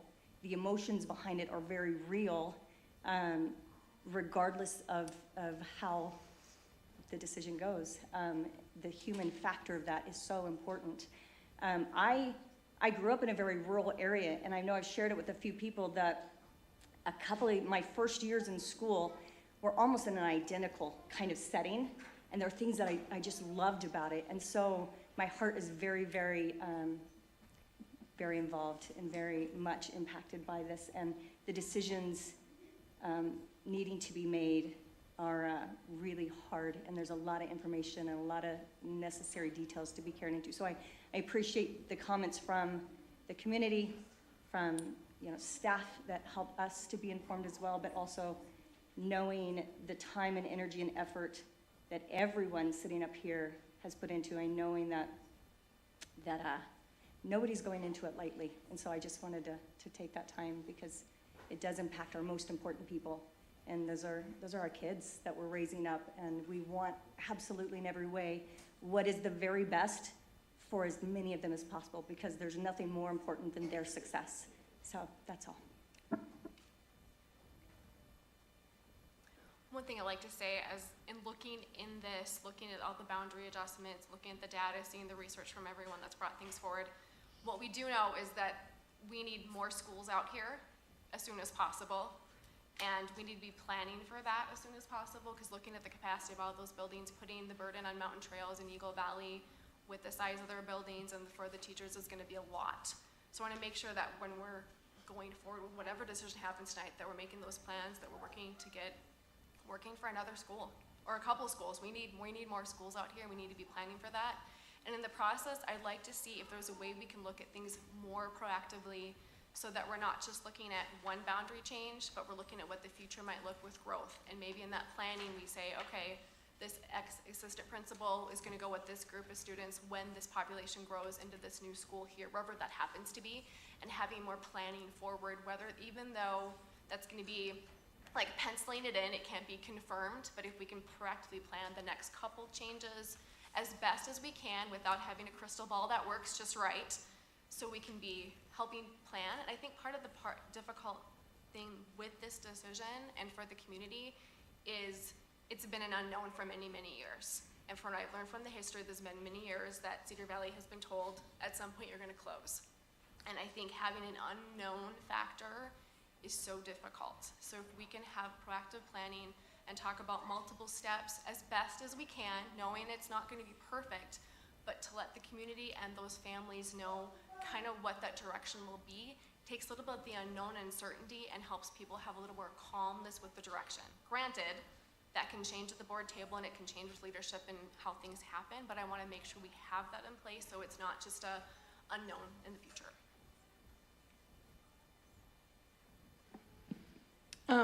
I know it has to be hard to sit in the audience and think that, we have a board meeting and that we've put, a minor amount of effort into this. It's something that I've been highly invested in for months. And I think that one of the things that we've talked a lot about, particularly with staff, is what about? What about this option? What about this option? What about this option? And we've gone round and round and round and round about possibilities and can we make this work and can we make that work? And I know that that's not seen by the public, but it's been hundreds of hours that people have been involved trying to find solutions for this. Joylyn and I even met yesterday with a developer talking about land options. We've had conversations with developers about the land use map and the municipalities, about vested units. It's been back and forth and back and forth and back and forth. And there has been a higher level of commitment about we need to look at this long term. And I had a conversation with someone who was helping facilitate a land use discussion. And she said, what do you imagine? And I said, well, we need 5 high schools, 5 middle schools, and 15 elementaries. And she kind of just looked at me and she's like, I'm sorry, what? And I said, long term, we need 5 high schools, 5 middle schools, and 15 elementaries. And I've lived in this area for 20 years. My kids have attended 4 elementary schools. This is it's growth and it's hard. It's the reality. As much as we've talked about school closures are hard and boundary changes are also hard. I remember when we opened Brookhaven and we projected 900 and we had 1,200 kids and it was like, what are we gonna do? And it was portables in the parking lot. And I remember when Desert Sky opened and we were pushing 900 kids day one and the immediate response was we have to have another school and there was no path forward. All of this is tough. None of this is easy. I think I can say with clear confidence that everyone up here has dedicated hours to reading comments, to considering options, to doing site work, to back and forth and back and forth. This is not a decision any of us are making lightly, and it's one that we're committed to finding solutions long-term. And the reality with, there's gonna be a lack of stability with the amount of growth that we have coming. And we're gonna do everything we can to be as stable as we can while shifting to meet needs. With Firefly having 8,900 approved units, there's gonna be a lot of boundary changes and a lot of schools added, and those are gonna be a long-term thing. I also want to say, like, I love Cedar Valley Elementary. I love going out there, the Wranglers. I love when kids are checked out on Fridays to go to the rodeo. I love that they have this awesome, Pioneer Day parade every year. I loved being there for the moon tree planting. It's an awesome community, and I very much believe that they are going to contribute to making something even better. And I'm incredibly grateful for all of the families, the staff members who've contributed to making Cedar Valley Elementary what it is. Okay, coming to the end of discussion, we have a motion by Board Member Lincoln and a second by Board Member Strong for the closure of Cedar Valley Elementary effective the 26-27 school year. All in favor, please say aye. Aye. Any opposed? And that passes unanimously. Okay, next item on our agenda, opening of the business administrator search. Do we have a motion regarding this BA search? I move that we open the BA search. My second. Okay, so we have a motion by Board Member Saucer and a second by Board Member Isaacson. Any discussion? Can we move this in combination committee to the superintendent search? Yeah, I think, yes, I think we can open the search, and then I think internally as part of administrative stuff, we can just assign that to the existing superintendent search committee. Cool. Okay, any other discussion? Okay, seeing none, with a motion by Board Member Saucer and a second by Board Member Isaacson, all in favor, please say aye. Aye. Any opposed? Okay, elects to pass unanimously. Next up, motion to initiate the process to create the school district foundation, which will be a 501c3. Do we have a motion?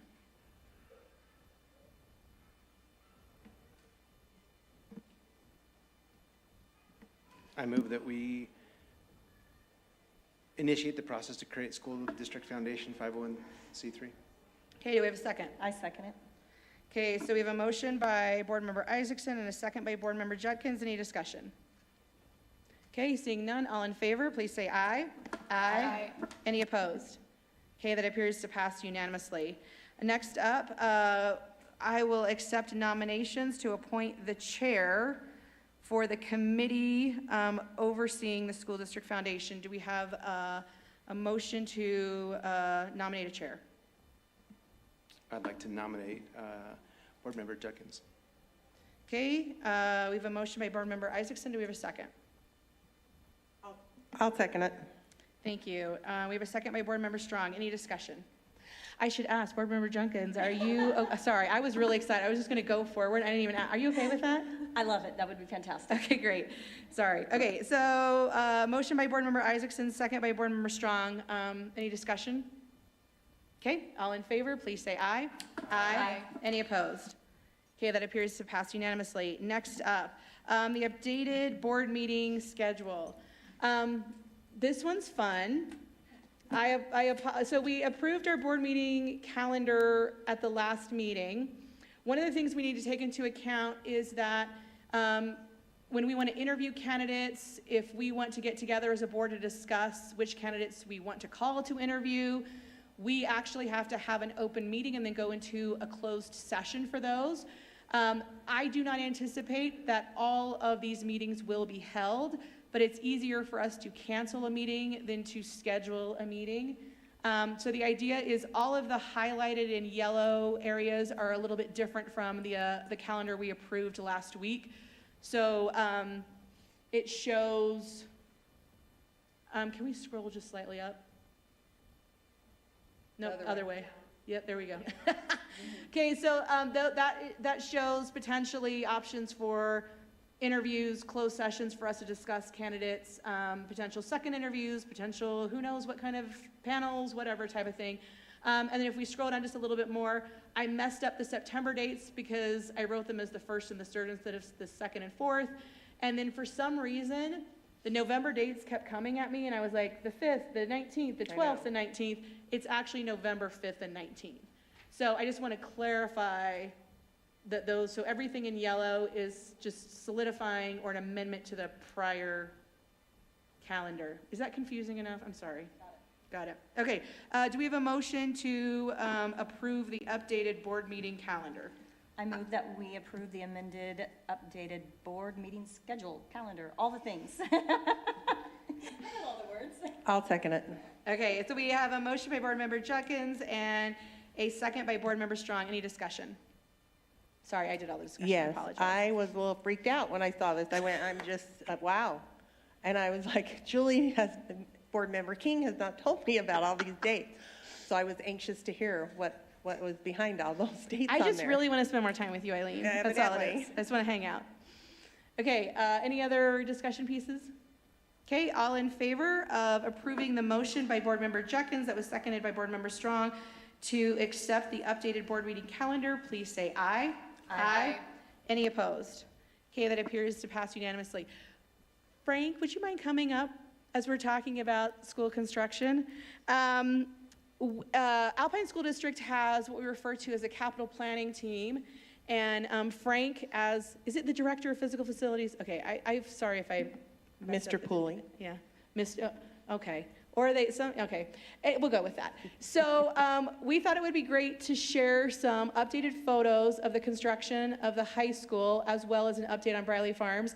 And Frank, we'd love to hear updates from you about how things are progressing on the sites.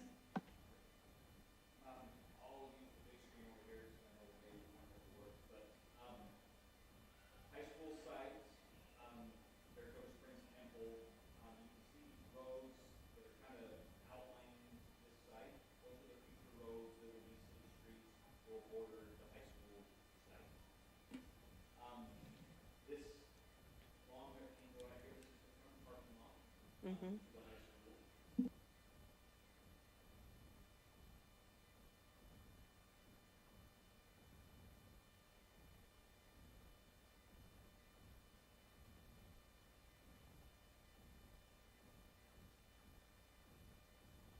This section right here, where you can see the concrete's poured, this is the footprint of the new high school. This end right here is actually the main gym for the school, and this concrete slab and everything has been poured. Underground utilities are in this area, and they're working across the site down to this end. This big, long concrete footing that you see right here is the front wall to the school. Because of the topography of this area, we will be forming and pouring a large concrete wall that will be the basement wall of the school that will actually act as a retaining wall. So if you are familiar with Hidden Hollow Elementary, Black Ridge Elementary, Riverview, okay, we utilize the school to help mitigate the topography in the area. That helps us avoid a lot of large retaining walls actually out on the site. So it's captured inside the building. And which way's front? Yeah. Where's the front? The front faces southwest. Yep, so this is the front parking lot here. The front doors will be approximately about right here. So there is a basement right there? Yeah, it's like a walkout basement. Okay, there Yeah, you go. yeah. So you'll come in on the main level, and if you walk down to the basement level, that's where all your gyms, your auditorium, cafeteria, commons areas down on that level. Yep. And then if you're up at this front door level, then there will be a second story above where, yeah, so yeah, kind of a 3-level, yeah. But the back side of it is all of your high volume areas, so your gyms, your auditorium, so there's not a second story above those spaces, but there is a second story above the office, the admin area. I'll call it the academic wings. Those are stacked that way. So if you are familiar with our junior high model, Vista, Lake Mountain, Sage Canyon, this high school is actually modeled after that. It's just enlarged. So it has. It's a new one for us. This is a new model. This is a Okay. new model. We've never built this before, other than it's a kind of a big brother, big sister to our middle school design, which we've had great positive feedback from staff, and those who use that model seem to really like it. So there are some differences because it is a high school and there's a lot of other things that are larger, auditoriums larger, band rooms, orchestra, arts, all of that stuff is larger. But questions? Where's the football field? The football field. It's important. It is. The football field is actually right here.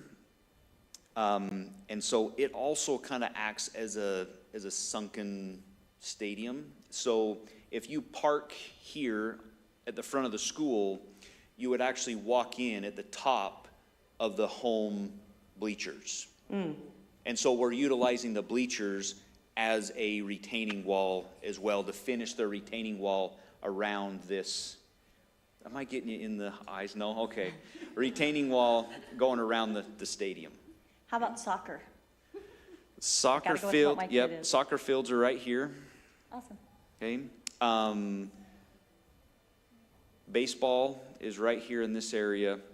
Softball's right next to it, and then the tennis courts sit right over here. Will the roads connect to Silver Lake? That, Wow. that is in. Whoa, That is in discussion because we don't own the church. The church owns the property, and there's discussion between church, Eagle Mountain City, Saratoga Springs City, and there's actually another property owner that owns a small little piece of property in Eagle Mountain, a private developer that's part of it, and obviously we're kind of part of the conversation as well. There's some people that want it to connect. It's not necessary for the school to open. It would be a mere convenience piece for a small percentage of students that probably would potentially attend this school.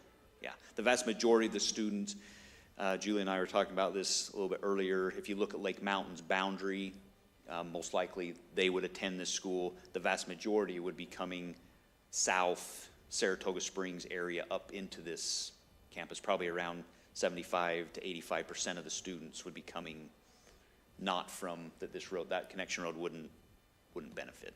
But yeah, it's in discussion. Yeah, go ahead. To add to that, can you just point out where like entrances and exits are and kind of traffic flow? Is there more than one way out of the school, that kind of piece? Yep, I can. So this road right here, which is Hallmark Drive, because across the street here is Hallmark Drive. This will connect down to Mountain View Corridor, okay? And then down here, this is Ensign Drive. This also connects to Mountain View. So you have a full loop all the way around the school. So you have two ways, in and out of here. Big parking drop-off area here at the front. There's also a big drop-off area that loops all the way through the site, all the way to Ensign, clearing over to Hallmark. Kind of comes through here. I'm just trying to think, what would it look like after a big event at the school? Like exiting and leaving, like say a football game or something, what does that look like? I mean this in full sincerity. No, I'm just- It will look exactly like any other large event that you go to. Are you saying mass chaos? If you go, BYU football, U of U, jazz, I've never been to a large event that it doesn't take me an extra few minutes to leave. Anytime you have a large gathering and you release at the exact same time, it is going to take some extra time to navigate traffic. It will. To be honest, the reason I ask these questions is honestly from a security standpoint. If you need to have a choke point and block off traffic for whatever reason, I like seeing multiple entrances and exits. And I know this has been planned forever, and I'm throwing this at you with no one noticed, and I apologize for that. No, you're fine. But that's something I always look for, just for security, to be honest. Yeah, lots of access points getting in and out of the site. So like parking lot areas, the student parking most likely will be here in the back. There's multiple, you know, this is a roadway that comes out, this roadway comes out, it comes out this direction. So there's multiple points for parking lots to get to exit points to leave. But eventually it obviously comes to one point. Corridor. Yeah. Sure. It's kind of like my drive getting out here today. Everybody's going the same direction at the same time. Welcome to Eagle Yep. But I do want to point, there are more access points that are farther apart than like what you see at Westlake. Yeah, yeah, we Yeah, it's about- certainly, I would say certainly with every build, we take what works well, we apply it, and things that aren't working well, we look for ways to improvement. So there's not a single build that we ever do that's exactly the same as another one. There's always little tweaks and improvements. I know when we first moved here, we thought we could get to the backside of Cedar Valley from those back neighborhoods. We learned we couldn't, so Yep. that's just something I'm looking Yep. at, so appreciate it. Yeah, no problem. Any other questions? So Frank, you know my favorite question? Yeah. Is the school gonna open on time?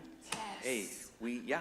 Okay, great. 2028. 2028. Yeah, fall of 28. And then the other question I like to ask is where are the satellites going? Because we plan for satellites. Yeah. So can you show on the Yep. map where the Yep. satellite placement is planned? Yeah, so we actually have a couple of locations. Right here, you can see there's kind of some construction trailers there now, but we have a large enough space for a 16 classroom satellite that could go here. Yep.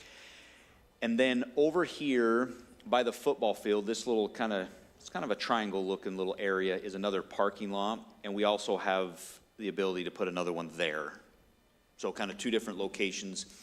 We did that intentionally. Depending on when the school gets open, you know, cultures kind of get established and patterns get established. So if we have a couple of options, we can be a little bit more flexible with the school and how they're functioning with different programs and activities and stuff if we do need to get to that growth point. I don't know if this is the right term, but what's the brick and mortar capacity? The capacity of the school? Yeah, but without the external buildings. Without, you know what, I don't know if I've even ran the numbers. Normally, we typically design a school for at least 2,500 for a high school. So at least that big, like comfortably at 2,500. Without any, Yeah, like without brick any and mortar portables. for Cedar Valley is 2,700, and this one's relatively comparable. Yeah. I mean, it may be a couple hundred either way because it's not the same flying V, but generally, like, yeah, brick and mortar for Cedar Valley is about 2,700. School's master schedule and how they do that has a big impact on how many kids can be in a school, so it's kind of hard to pin down. And I say the capacity, that's utilizing like the average district class size. The building itself, from just a building code standpoint, has a far greater capacity than what we Right. You've got what we flex capacity have. for events. Yeah, because our capacity, meaning you're taking every single space and it's full of people, the gym, the auditorium, so when you think, I mean, high schools technically from a building code have capacity 5, 6, 7,000 people. Yeah. But that would be crazy if we put that on if we shared that. Thanks for sharing that, Frank. Will Yeah. you tell us about Barley Farms? Yeah, And it's school 133, right? Yeah. Yeah, the state always gives us a number for the schools. I don't like that because I don't like the numbers. But, so a lot of times they get referred to in things as school 133 or whatever for a while. But I like referring to them by, until they get a name. sorry, Julie, we like the numbers because we get too many that it's easier for us to keep track. Sorry, this is a close-up of the high school. Here's the footprint of that gym right there with the locker rooms and everything. So they're pouring interior footings going all the way across. So it's moving along really great. This is an interior shot of Briley Farms. This is down in a classroom wing. You can see they're starting interior framing, rough-ins happening, mechanicals being roughed in. It's progressing and moving really, really well. I don't know who's driving. You're driving. Okay, all right. Oh, those didn't come through very well. So big. Those look smaller. Yeah. Yeah, they're sideways. If it flipped, it was landscape. But anyway, this is a shot inside the gym area. Just kind of another classroom space. Yeah, if you kind of stand sideways, you can see it. Sorry. This front entryway, this is done now. These pictures were taken Monday before Thanksgiving. So just to clarify, Frank, this is also similar build as Desert Sky, where it's essentially the Yep. same build. Can you explain the difference? Because I know that one of the things we did differently in this school was the kindergarten classrooms. So can you Yeah. kind of explain why the decision was made Yeah. to alter that? Yeah, back and forth, elementary supervisors. Once we moved to go to all-day kindergarten, we used to build kindergarten rooms a little bit larger because they had their own individual restroom and stuff in them. This particular model, we removed those restrooms out of the kindergarten rooms. By doing that, we gained, we were able to, I shouldn't say gain classrooms, we gained one classroom, but if you're familiar with this model, there are some classrooms that were like half or three-quarter size classrooms. By eliminating the kindergarten spaces, all of the classrooms are full-size, regular-size classrooms. So there's no three-quarter or half classrooms, which just provides far more flexibility for the school, as we talked earlier, to flex between student populations. More cost-effective, right? There is, and it also allows the school, you could put kindergarten wherever you want in this school, right? You don't have to, oh, this is the kindergarten wing. It could be anywhere. So if you want it close to the office or whatnot, you could have it there. So Frank, will you talk about the kindergarten playground then? Is the kindergarten playground in Yeah. existence in this build? So we did not, it doesn't have a specific kindergarten dedicated playground. What we did is, it's not here yet, but it's actually kind of a split playground. So half of it, and it's fenced, so half of it's divided in half, the large play pit, and half of the play pit has a play structure and swings and stuff meant for the older kids, like 5 to 12-year-olds. The other half of that play pit will have the pour-in-place surfacing, which is like the rubberized surfacing that we've started putting in kindergarten. It's not wood chips, it's an all accessible type of a surfacing. And then it has a smaller toy suited for younger children, if, kindergarten or preschool age kids.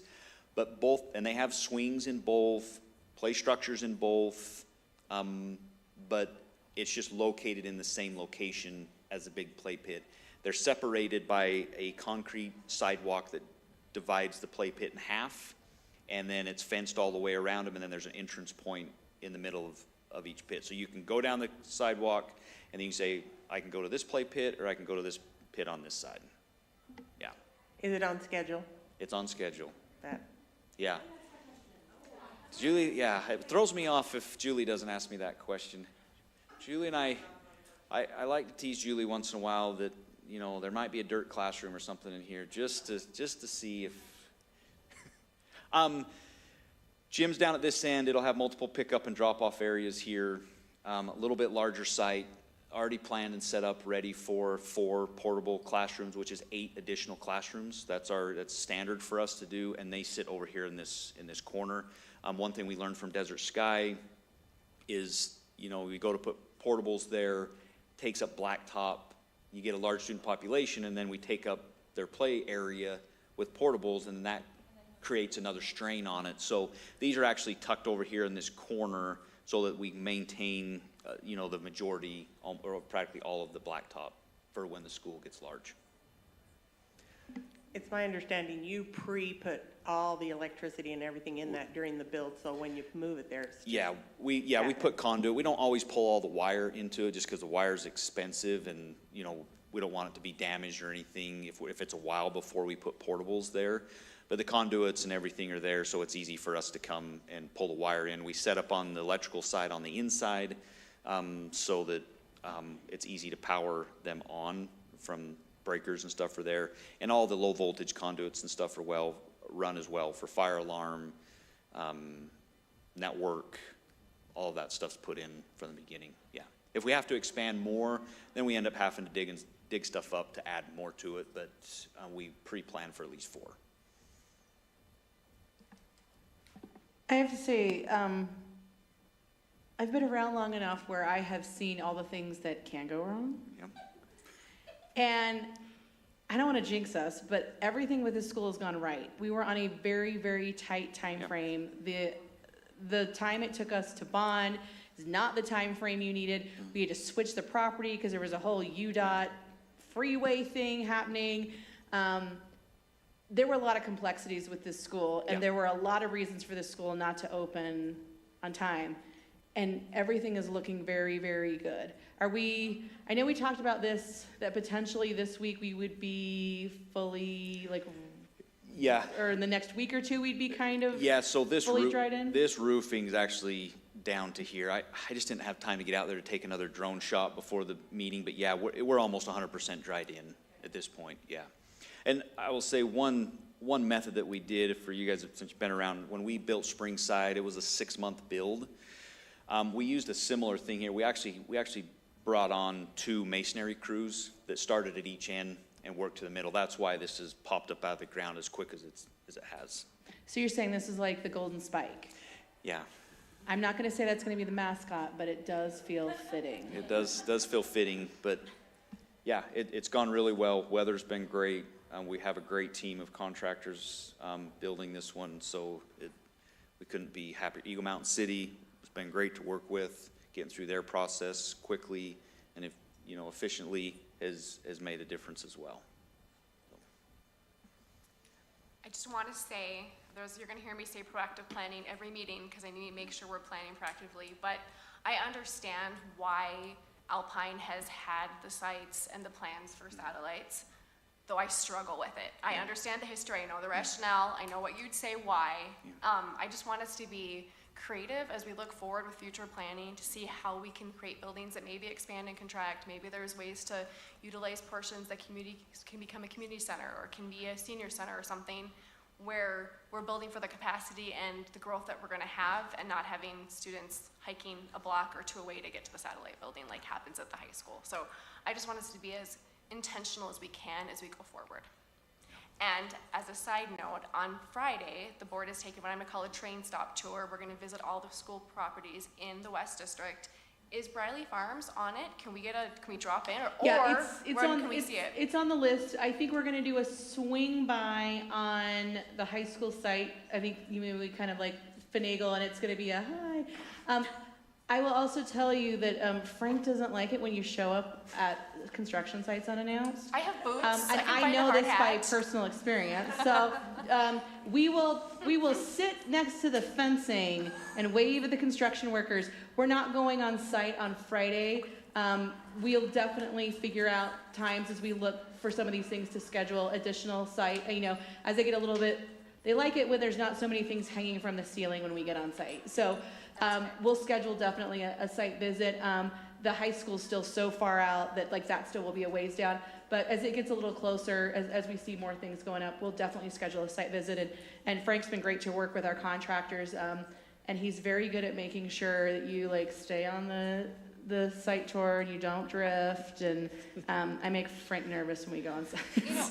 In regards to that, I just have a thought. Knowing that we have the new drone program at Cedar Valley High School, and I know that drones are used a lot in construction, is there a possibility that there could be a collaboration with Alex Robinson to maybe let the drone students have access to a construction drone site visit or something that would be practical application maybe in the future? It just popped in my head, just an idea.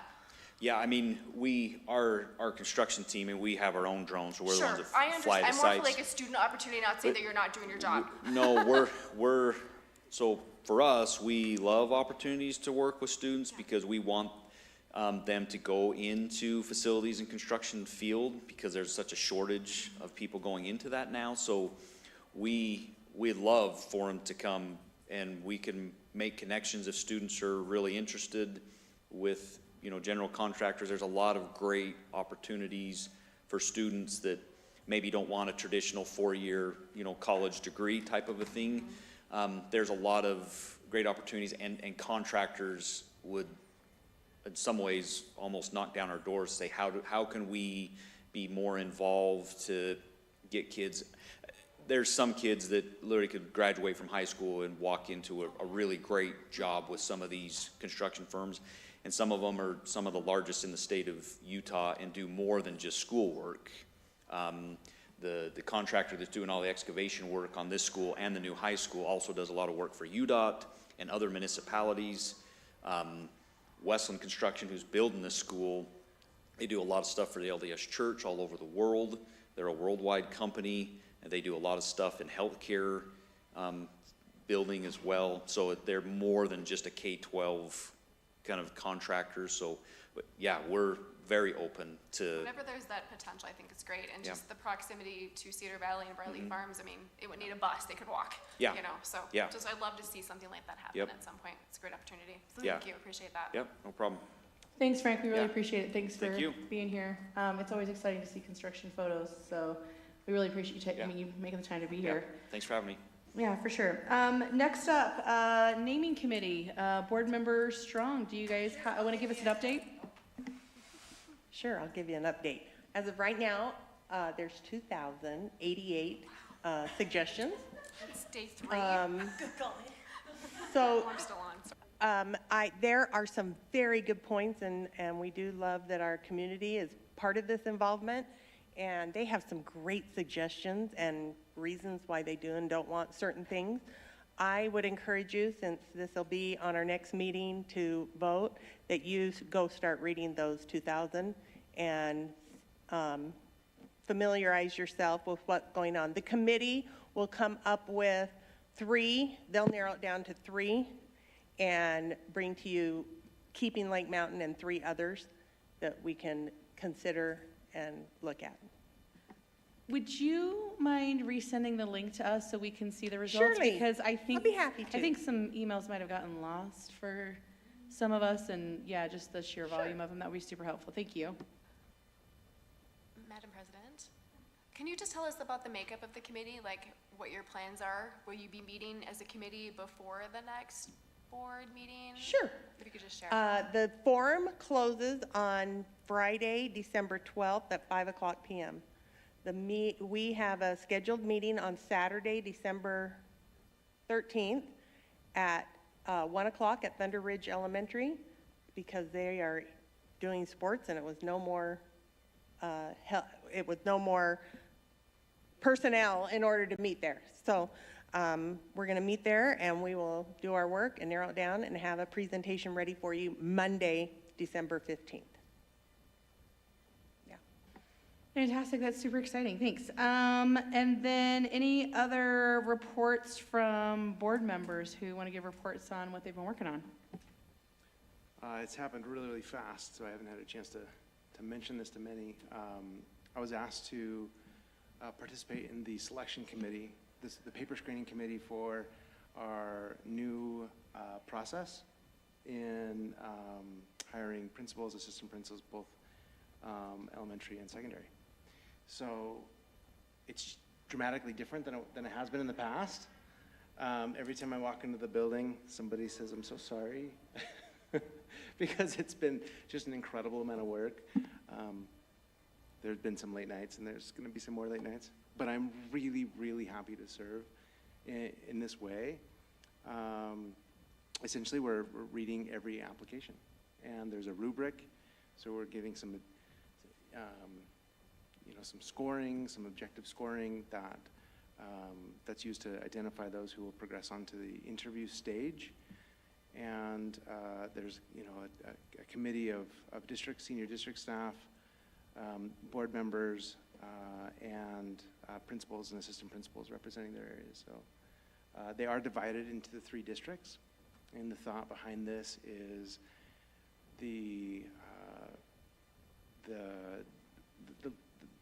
our current board gets to have a say in who gets to be leadership of the schools that we'll inherit. So it's really, really pretty cool. That's it. As the chair of the superintendent search committee and added today the BA search committee, thank you. No, I'm happy to serve. I just want to share what we've been doing. On Monday, Charity and Julie and I met with Richard Stoll, who is the executive director of the Utah School Boards Association. And the Utah School Boards Association will be kind of the funnel to help us work through. They will receive the applicants and they will funnel them through us. They're kind of that third party outside of our network. But what we've been doing right now is we're preparing the brochure that will go out to basically say, hey, you want to be our superintendent, this is why, come see our school, come out here. And then I've also been working on the application process. Charity and I have been working on it, and probably like one other committee member, to be honest, if we could do 3rd, we can talk about that. But we're really close to final. We want to get that out probably by the end of the week at the very latest. So I think tonight I will probably send those drafts to the entire board to glance over. They're fairly final. We can make some adjustments, but within reason. And I would also like to request that we have time on the upcoming work session to kind of discuss the process and the timeline. The committee can get together with a timeline, and I might be able to also, I'm hoping to contact some community experts to also be involved in that process, so if I can get that on the schedule. But that's kind of where we're at right now. I'm currently reading giant stacks So you want of to be on the applicants. committee is what you're saying, right? No. That's what I heard. I'm saying I'm happy to look at that and give you some feedback.